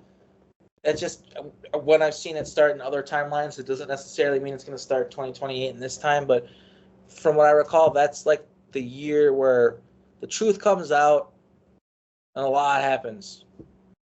And we're already leading up to that now in 2024 with, like I said, P. Diddy, Epstein, the Nickelodeon stuff. You know, it's not random. Like Brian Peck, who sexually assaulted Drake Bell when working for Nickelodeon. He's a pen pal with John Wayne Gacy. And John Wayne Gacy was not just a lone man. He was part of a cult called the Ripper Crew, a satanic cult that existed in Chicago that was centered around raping and killing people. And, you know, they had their hands in a lot of stuff. And the reason why Brian Peck is pen pals with John Wayne Gacy, or was or whatever, is because he's a Satanist, and Right. he looked up to John Wayne Gacy. He literally looked up to him. So, you know, I just want people to realize, like, there is evidence, there's breadcrumbs to follow, and that's one thing that I'm kind of getting excited about now, is because it's honestly becoming very mainstream, like the smaller pieces to the puzzle. And honestly, like, I know, like, P. Diddy might seem like a small thing, like, oh, well, he's a rapper, a thug. That's part of the image anyway, whatever. Nah, man, it goes deep, dude. It goes really deep, especially when you consider, like, I'm the last person to judge someone for being gay, but it's rappers, you know, especially when you consider the homosexual aspect of it. Because, you know, rappers are supposed to be tough guys. They're supposed to, you know, and here you find out so many of them have been, like, sucking dick for their record contracts behind closed doors and stuff, which, like I said, nothing wrong with. I'm not somebody who disparages people for their whatever, as long as it's consenting adults, I don't care. But when you have this bad boy image of, you know what I mean, that you put out there, that they don't want people to know that aspect of things. And, well, it's coming out now. Like, people know. There's no hiding it anymore. And I'm thrilled that I get to see this, because I do think that a lot of the work that we're doing in the programs has something to do with it. And I think that what I'm doing now will supplement the work that's happening now. Like, other people are laying down the groundwork right now so that in the near future, people will be able to digest me and my testimony. Like 4 years ago, 5 years ago, people weren't ready to digest Brian Peck and Charlie Sheen being pedophiles, and, you know, being all buddy-buddy with each other, and Steven Spielberg they're all in on it. They're all sickos. Like, and it's a cult. You know, George Carlin said it's a big club and you're not invited. Yeah. He was wrong. It's a cult. It's not a club. It's a cult. And I don't want to be invited anyway. Fuck them, right? Like, He was in the cloning centers too. They all are, basically. oh, did Donald Marshall talk about that? Yeah. He talked about basically everyone, but not so much in recordings, because he only wanted to stick to the basics there. So you hinted that you were also sent on some missions that were kind of fun, which were when you took your beloved Sandra, was it, on a date or multiple dates? So that was because I could just do whatever the fuck I wanted at Montauk. There was a point where, dude, they were scared of me. You know, Preston did something at one point. Oh yeah, okay. So this is gonna take a second, but I got time. Cool. Basically, I made a deal with Preston to keep my trauma twin somewhere else, and he basically told me that she was safe. And that's kind of all that mattered to me. And I was really bummed out that I didn't believe me. I was very sad that I didn't get to be with her. But as long as she was safe, that I was okay. And one day, it was my job to go to this room, and there would be giant yellow containers about the size of a refrigerator. They're really big. And they'd be full of dead body parts and stuff.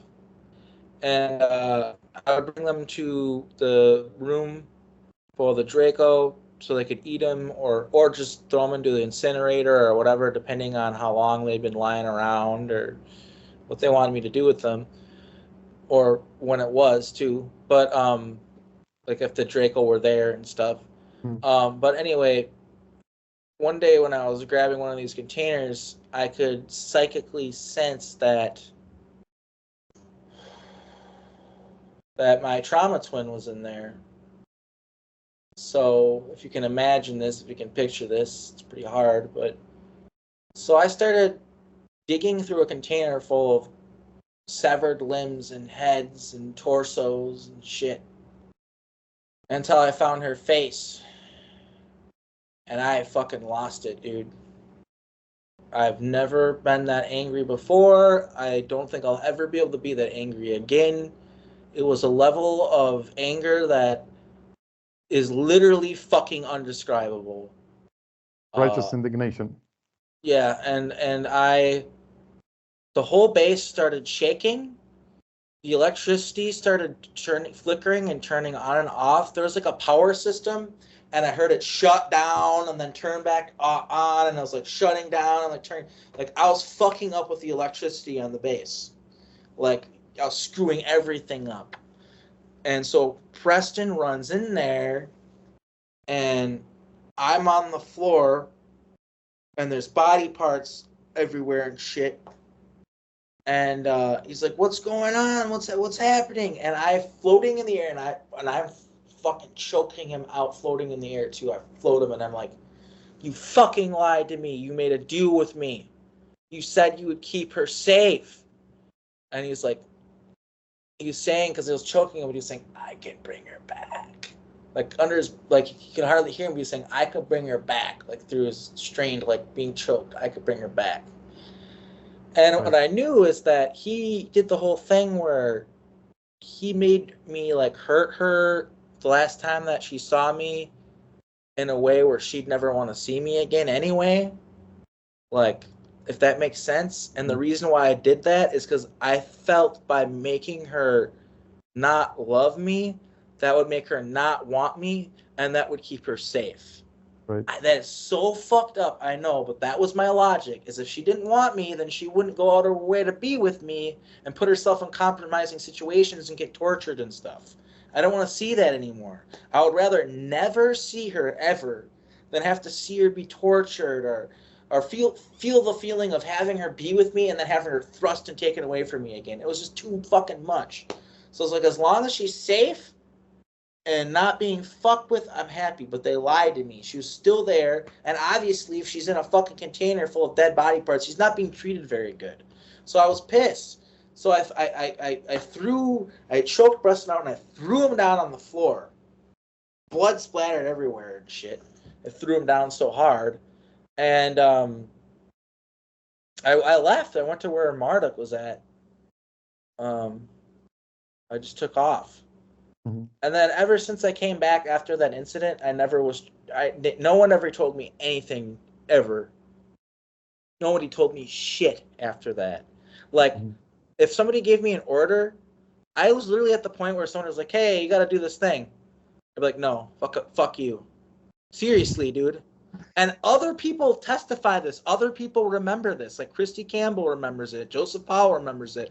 Like, they would send people to my room. I would go in my room for days on time because I made music. I would sit there and listen to the songs that I was working on or making over and over, fucking over again. I would listen to them over and over again. And then I'd go in the studio and edit it.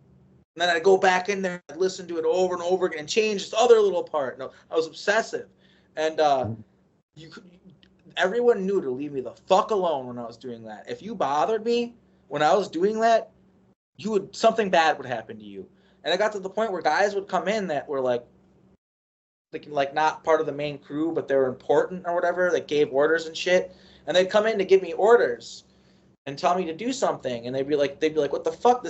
We told this guy to do this or that, and he's not doing it. And Jimmy, Joseph Paul, he'd literally have to be like, you don't understand. Listen, we'll make sure it gets taken care of, whether he does it or somebody else does it. You just don't fucking understand. You can't bother that guy when he's in a mood. They're like, what do you mean? You can't let somebody like walk all over you like that. And he's like, you don't get it. The electricity goes out. Like, you know what I mean? Like, we can't have the electricity going out and shit, right? You know what I mean? I guess I could transport us all to other realities and shit. Like, Christy told me that I could literally, when I was mad at people, I would yell at them and my voice would turn into a portal that sent them into another reality. And then I'll throw them in another reality to like, as a fuck you to them and get them stuck there. That was how I like, for instance, like another thing I remember too, like the kids, like I was an asshole to the kids, but I can say that I wasn't like Preston where I was making them have sex with dogs and stuff. Mm-hmm. Instead, when I was mad at them and wanted to punish them, I would send them through portals to like really scary places.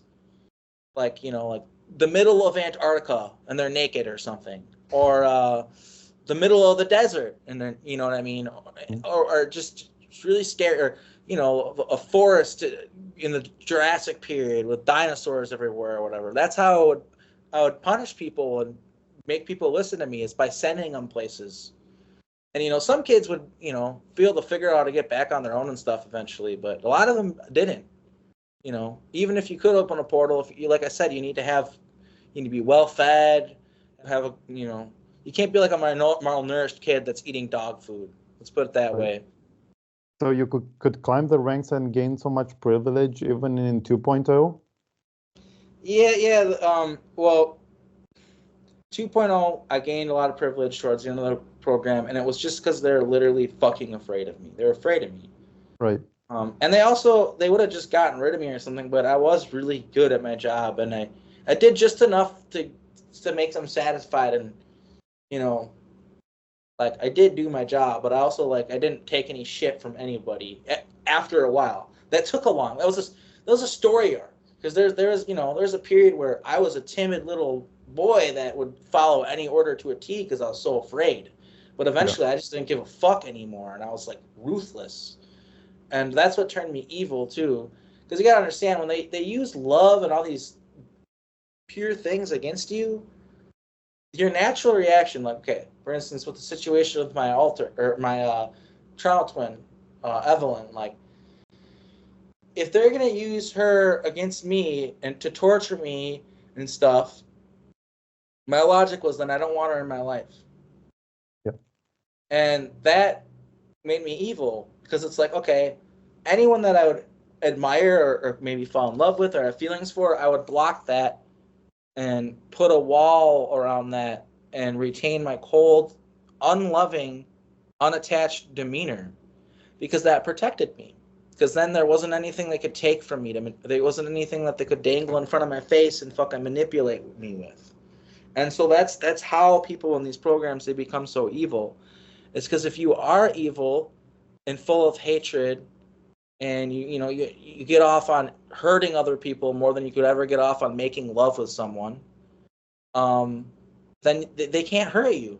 They can't hurt you because you're in their little club, and now you're all just getting off with each other, basically. Like, they all got off on it, man. They all got off on what they were doing.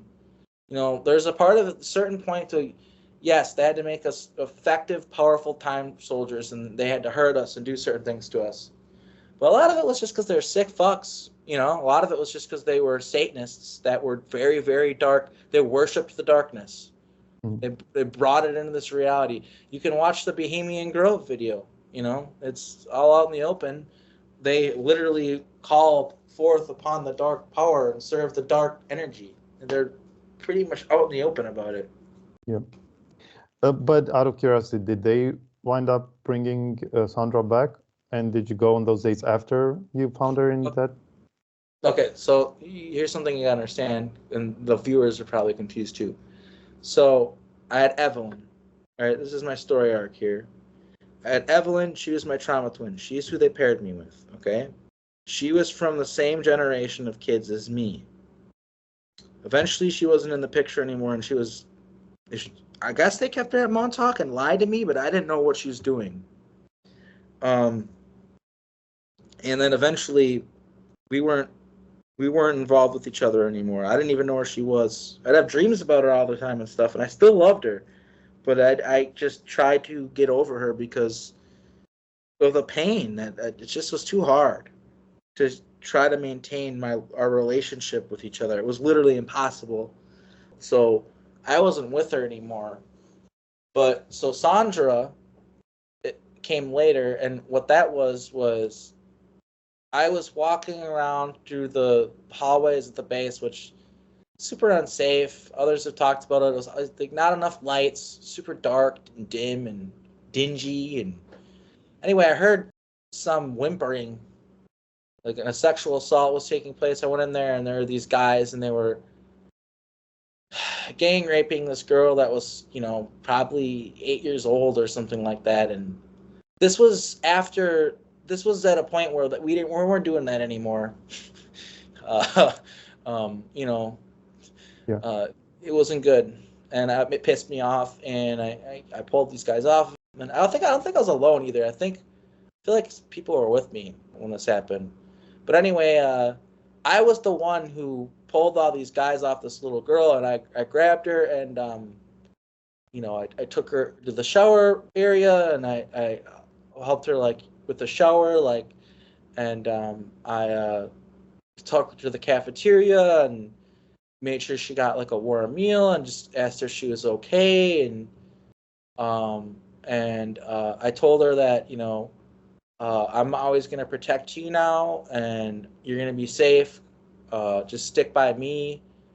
And I was a time soldier, so it's confusing, but I was probably like a teenager, like 16, and she was like 8 or something like that. Mm. And at first, it was just like this cute little girl that followed me around, and there was nothing romantic or sexual or anything. I just kept her safe. But eventually, she was the one who fell in love with me. She fell in love with me. And over time, because of they keep you at the same age and stuff after a while, like we weren't biologically, we were like the same age basically. You know what I mean? Yeah. And we still had that connection, that deep connection, and eventually we fell in love. And she was the one that I would take on the dates and stuff, and she's the one who I had Jason with. I had a son with her, and it's really hard and fucked up to admit it, but one of the reasons why I was able to do that relationship, well, she saved me. I was such a dark person before I met her. Saving that little girl and finding love again, it was part of my story arc where it took me out of that dark place, that satanic, low place, and brought me back to like a loving energy. And yeah, she like basically like saved my life. Like, but unfortunately, I still had my attachments to Evelyn, my trauma twin. So it's like I could never fully love her the amount that I felt like she deserved or something.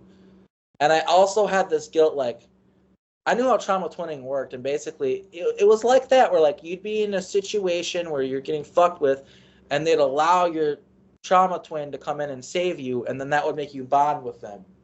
And so I always had this guilt in the back of my mind, like, oh, she loves me because I trauma twinned her to me. You know what I mean? Yeah. Even though it organically happened, and I just did the right thing and intervened. Like in the back of my mind, I'm like, oh, I knew what I was doing. You know what I mean? And I felt bad about it.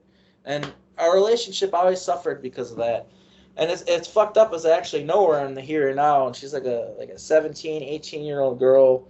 I obviously don't go there at all. She has a boyfriend, and I'm very happy for her. And she doesn't have, she has memories. I've talked to her, I brought it up, and she just told me, she's like, I got, like, I have to figure out my normal life, like where I'm gonna live, my job. She's like, I can't focus on that right now. And I have not told her yet, by the way, you were married and we had a child in another life. I just told her, I know you're in these programs, you're a time traveler.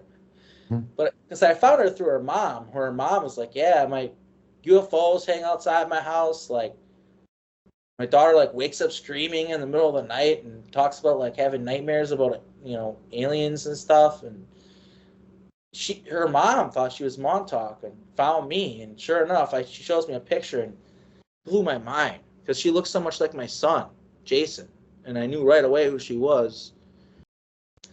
And yeah, it's weird. It's really weird knowing her in the here and now, and I do care about her a lot still, but it's just too weird. She's like this teenage girl, and I'm a 30-year-old, 33, almost, I'm 32, I'm going on 33. It's just weird, I'd love to be her friend in the future after she's maybe matured a little bit more, like when she's like in her 20s or something. Like, but yeah, the whole thing, and until she understands Montauk, she just would be freaked out. But yeah, I know who she is, and I also know my other trauma twin. Well, not she wasn't my trauma twin. She's from Guatemala. But and then the other one, I grew up with her in Appleton. So the whole thing is, there's, like I said, I'm unique where there's more than one girl that I was involved with, but I guess I'm not unique either. I guess I should say it too. Before we end this interview, like, we had our trauma twins, but we worked with multiple people, and they twinned us with more than one person. And they experimented with that a lot. And I think Joseph Paulos talked a lot about how they kind of didn't know what the fuck they were doing with the trauma twinning. If they did, they probably would have not done a lot of things that they did, because a lot of the things that they did made us less effective warriors. Like, it just messed us up psychologically, damaged us, and made us less powerful. So, I'm pretty sure wasn't the intended. Like, they didn't know what they're doing with a lot of it. It was really touch and go, them just figuring it out as they went along. But No, I'm glad you shared that. So I really have many, many more questions. I was curious if you were down to maybe do another one on Montauk in a few months, because I want to take it from scratch, like going back to you as a bird person and how it, ties in with the invading races of the, Anunnaki and Draconians and so on.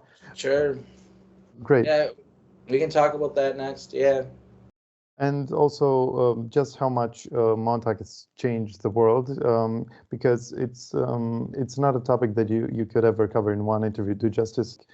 Well, I was maybe gonna end with like something more hopeful, which is, how would you advise like someone struggling with this information to come to terms with it?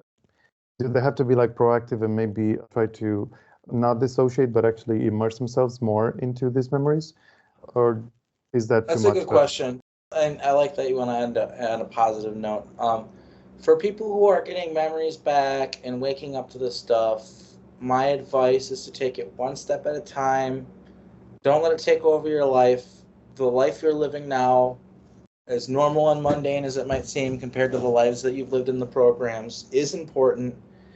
And you don't want to let yourself lose sight of the things that matter most, like, the people you love, your friends. If you have a decent family, if you're blessed to have that, your family. I know not everybody has that. I don't mean to trigger people, but you also have people with terrible families. You have your chosen family, the people that you choose to be your brothers and your sisters, and maybe your father and mother figures and stuff like that. But my advice is just yes, this stuff is real.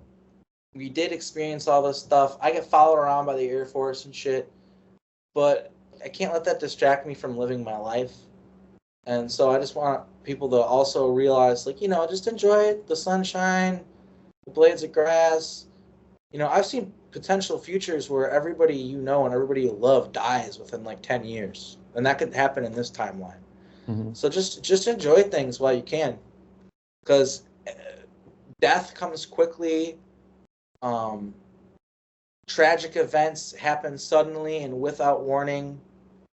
We saw that with the pandemic. We've seen that with wars.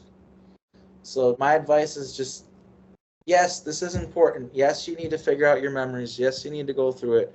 And my message is, you don't have to do that alone. There's help. There's people like me. There's Misa Johnston. There's so many people who are out there as a resource. And yeah, so my message is, you can't ignore it.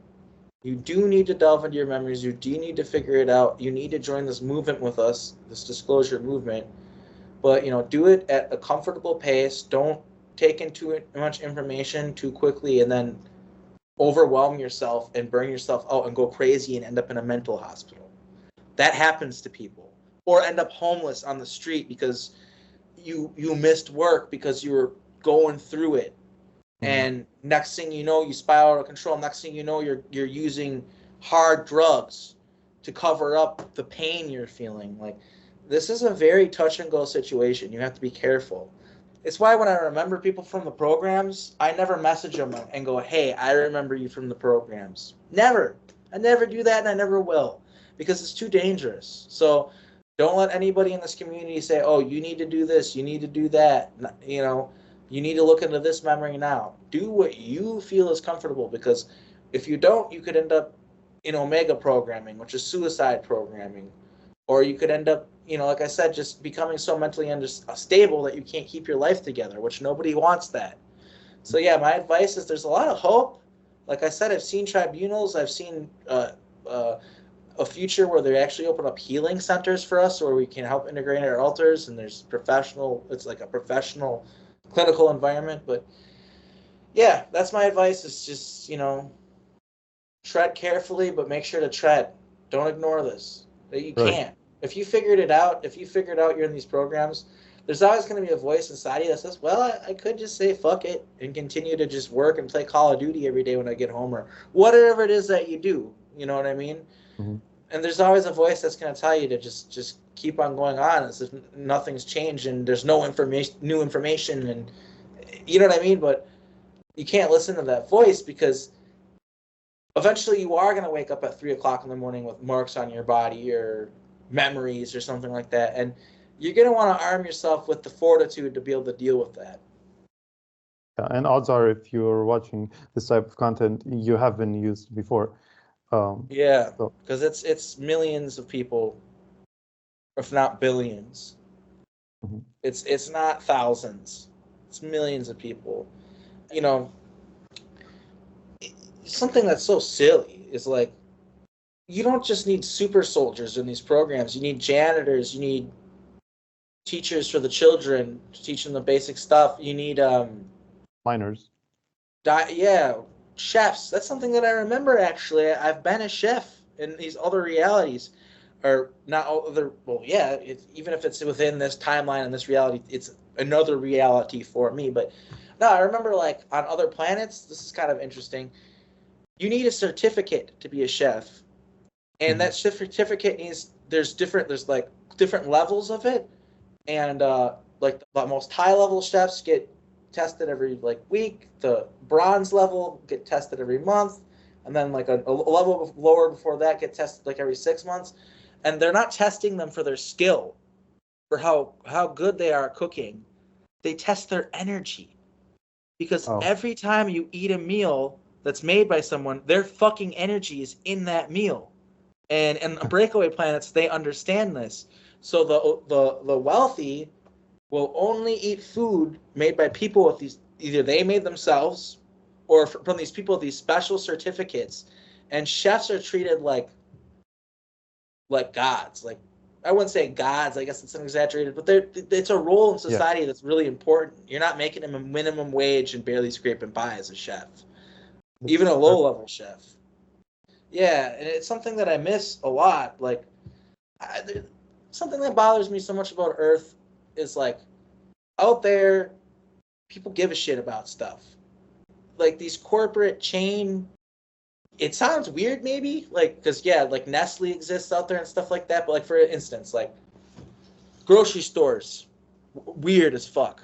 They don't exist on other planets. They have markets. You actually get, like, there's a guy that shows up there with fresh beef from his farm, and there's people that show up there with produce, and they're making the money directly. There isn't some giant corporation in between spraying pesticides all over it and raking in the cash while the people who are actually doing the work barely get by. And breakaways, it's like everybody has a job, and their job is important. Even if they're just the towel man at the bathroom that's, like, you know, got like cologne and whatever you need when you leave or whatever, you know, like, that's still considered every job is considered a respectable job. And people give a shit about their business. Like, if you work somewhere, 9 out of 10 chance that you care about your job, not just because it keeps your lights on, but because honor does not exist as a fucking concept on this planet. People don't understand honor anymore. Like 90% of people are at their jobs out of an obligation to keep the lights on and pay the bills, not out of honor. And the breakaways, 90% of, maybe not 90%, but like 70%, because there's people still nobody wants to work, but people care about their jobs. They feel pride in their work. That is something we are robbed of on this fucking planet. We are robbed of that. Like, most people can't even like look their boss in the eye and shake their hand, and say thank you for the job when they get hired. It's some fucking AI computer that read their resume. Like, it's just not like that. Like people have roles that matter. Even when you're in these military operations, at least you matter. At least you have a role and a team that you depend on, and you can trust them with your life. Here it's like, I don't trust the average Earth human as far as I can fucking throw them, because none of them understand honor. Mm-hmm. It's frustrating. I can get that. At the same time, many of the breakaway planets also are under quite a strong hold. Themselves.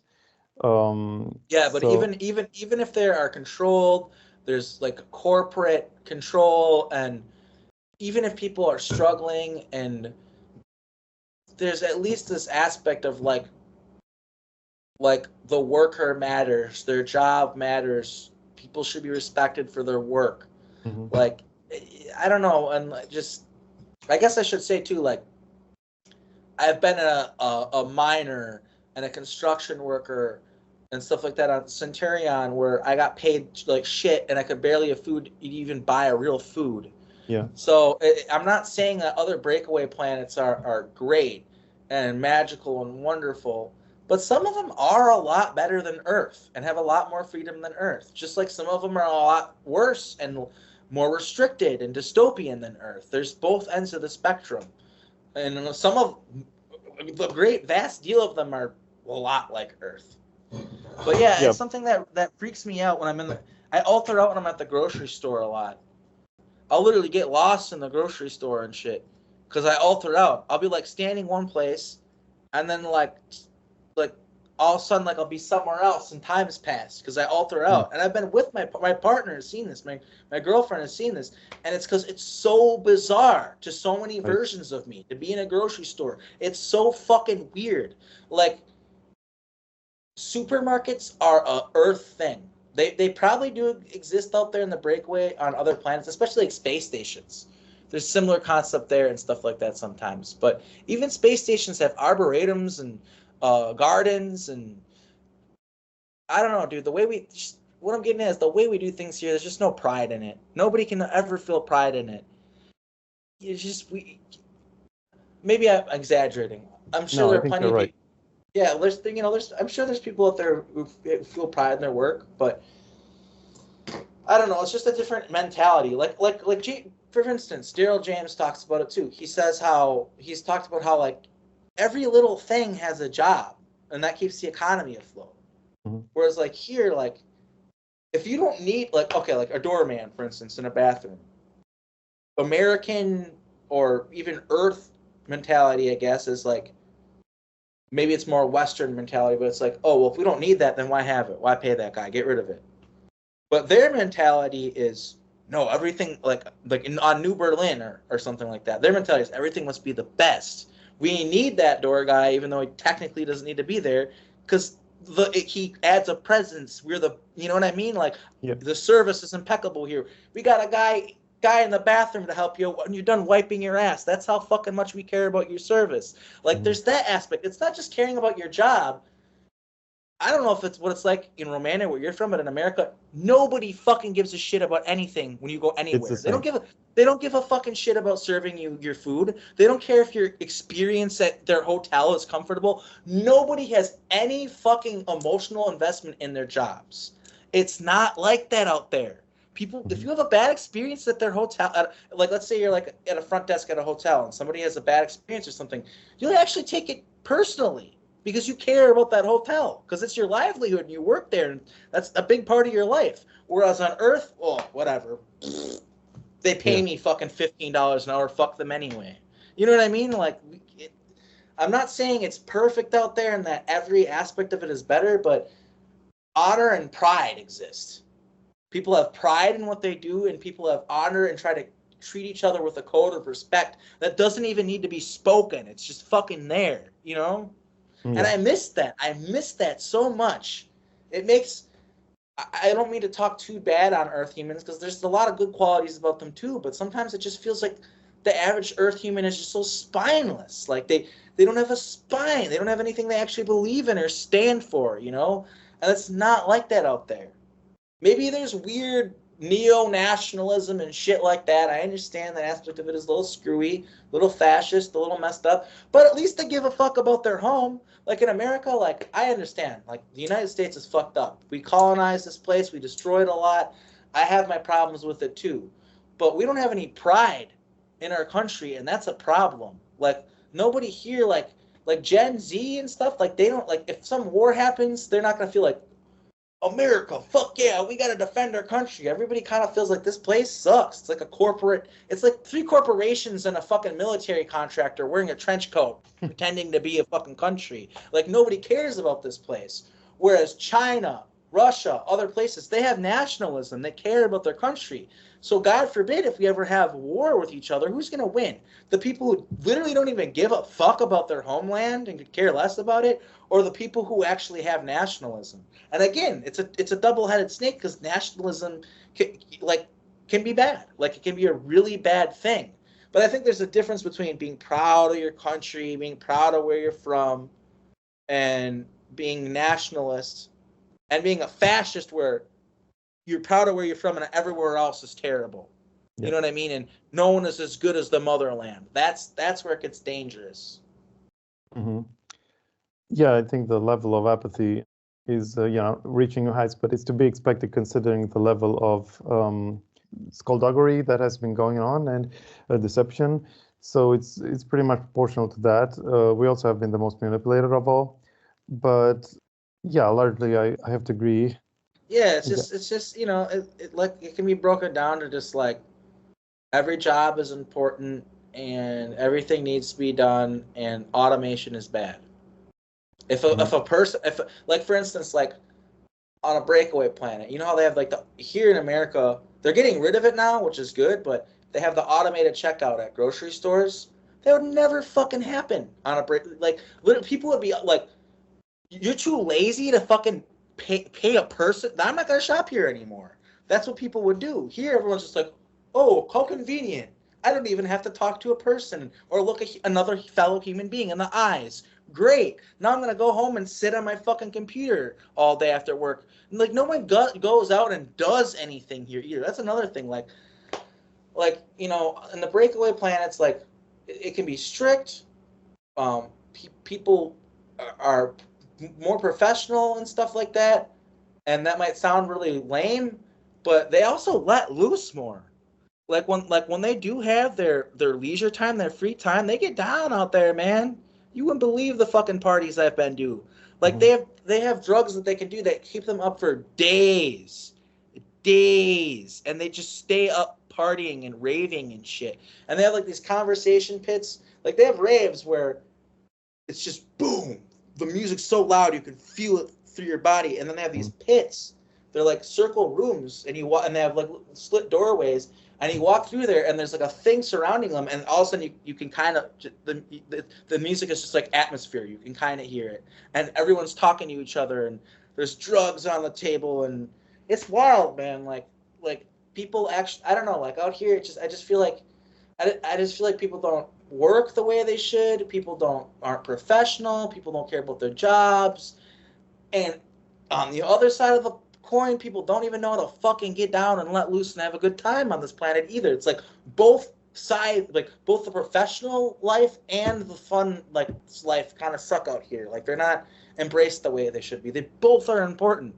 Both are important. You need to have a good social life and a good work life in order to have balance in your life. And any good employer understands that and wants their workers to be happy and spend time with their family and have good vacation time and stuff like that, so they can be better workers. We don't have that here on Earth. I know I'm going in a circle now. We've been talking for like 3 hours though, so No, it's great to get insight about the breakaways. I mean, it's pretty much what this channel is all about. And yeah, it's kind of tragic about the Earth and stuff situation, but it's kind of to be expected considering them. Even the music we're listening to is like ghost written, and the money, I mean, it's all credits. Yeah, it's like a fairy tale. It's like a fairy tale world that only exists because we've decided to believe that it's real. Exactly. And what's nice about that is it seems to people are kind of waking up and realizing, wait a minute, none of this is real, is it? It's what's happening right now. It's a slow process, but that's what's happening. Yeah, it's a matter of how many can make it and stuff. Well, I always appreciate these interviews with you, and you know, you ask some good questions, and I know that I kind of give some long-winded responses sometimes, but No, not at all. I hope that you at least got some good information out of this, and we'll have to do part 2 in the near future, and we'll talk more about the ancient past, I guess, and stuff, which, you know, a lot of it's still, I'll do my best with that one. I'll probably learn a lot more by then too, but yeah, let's do that a few months from now. In fact, I would recommend not July, but maybe like August. Perfect. Because like I'm gonna be doing a QHHT session, Mm-hmm. and I am sure that after that I'll have so much information. So maybe we should do it in August. It's a deal. So yeah, can't thank you enough for coming on again, and yeah, you did excellent as before. Yeah, thanks for I know like you said it's like 2 a.m. over there, so thanks for staying up with me, and have a good one. Anytime, man. Take care. Bye. Take care.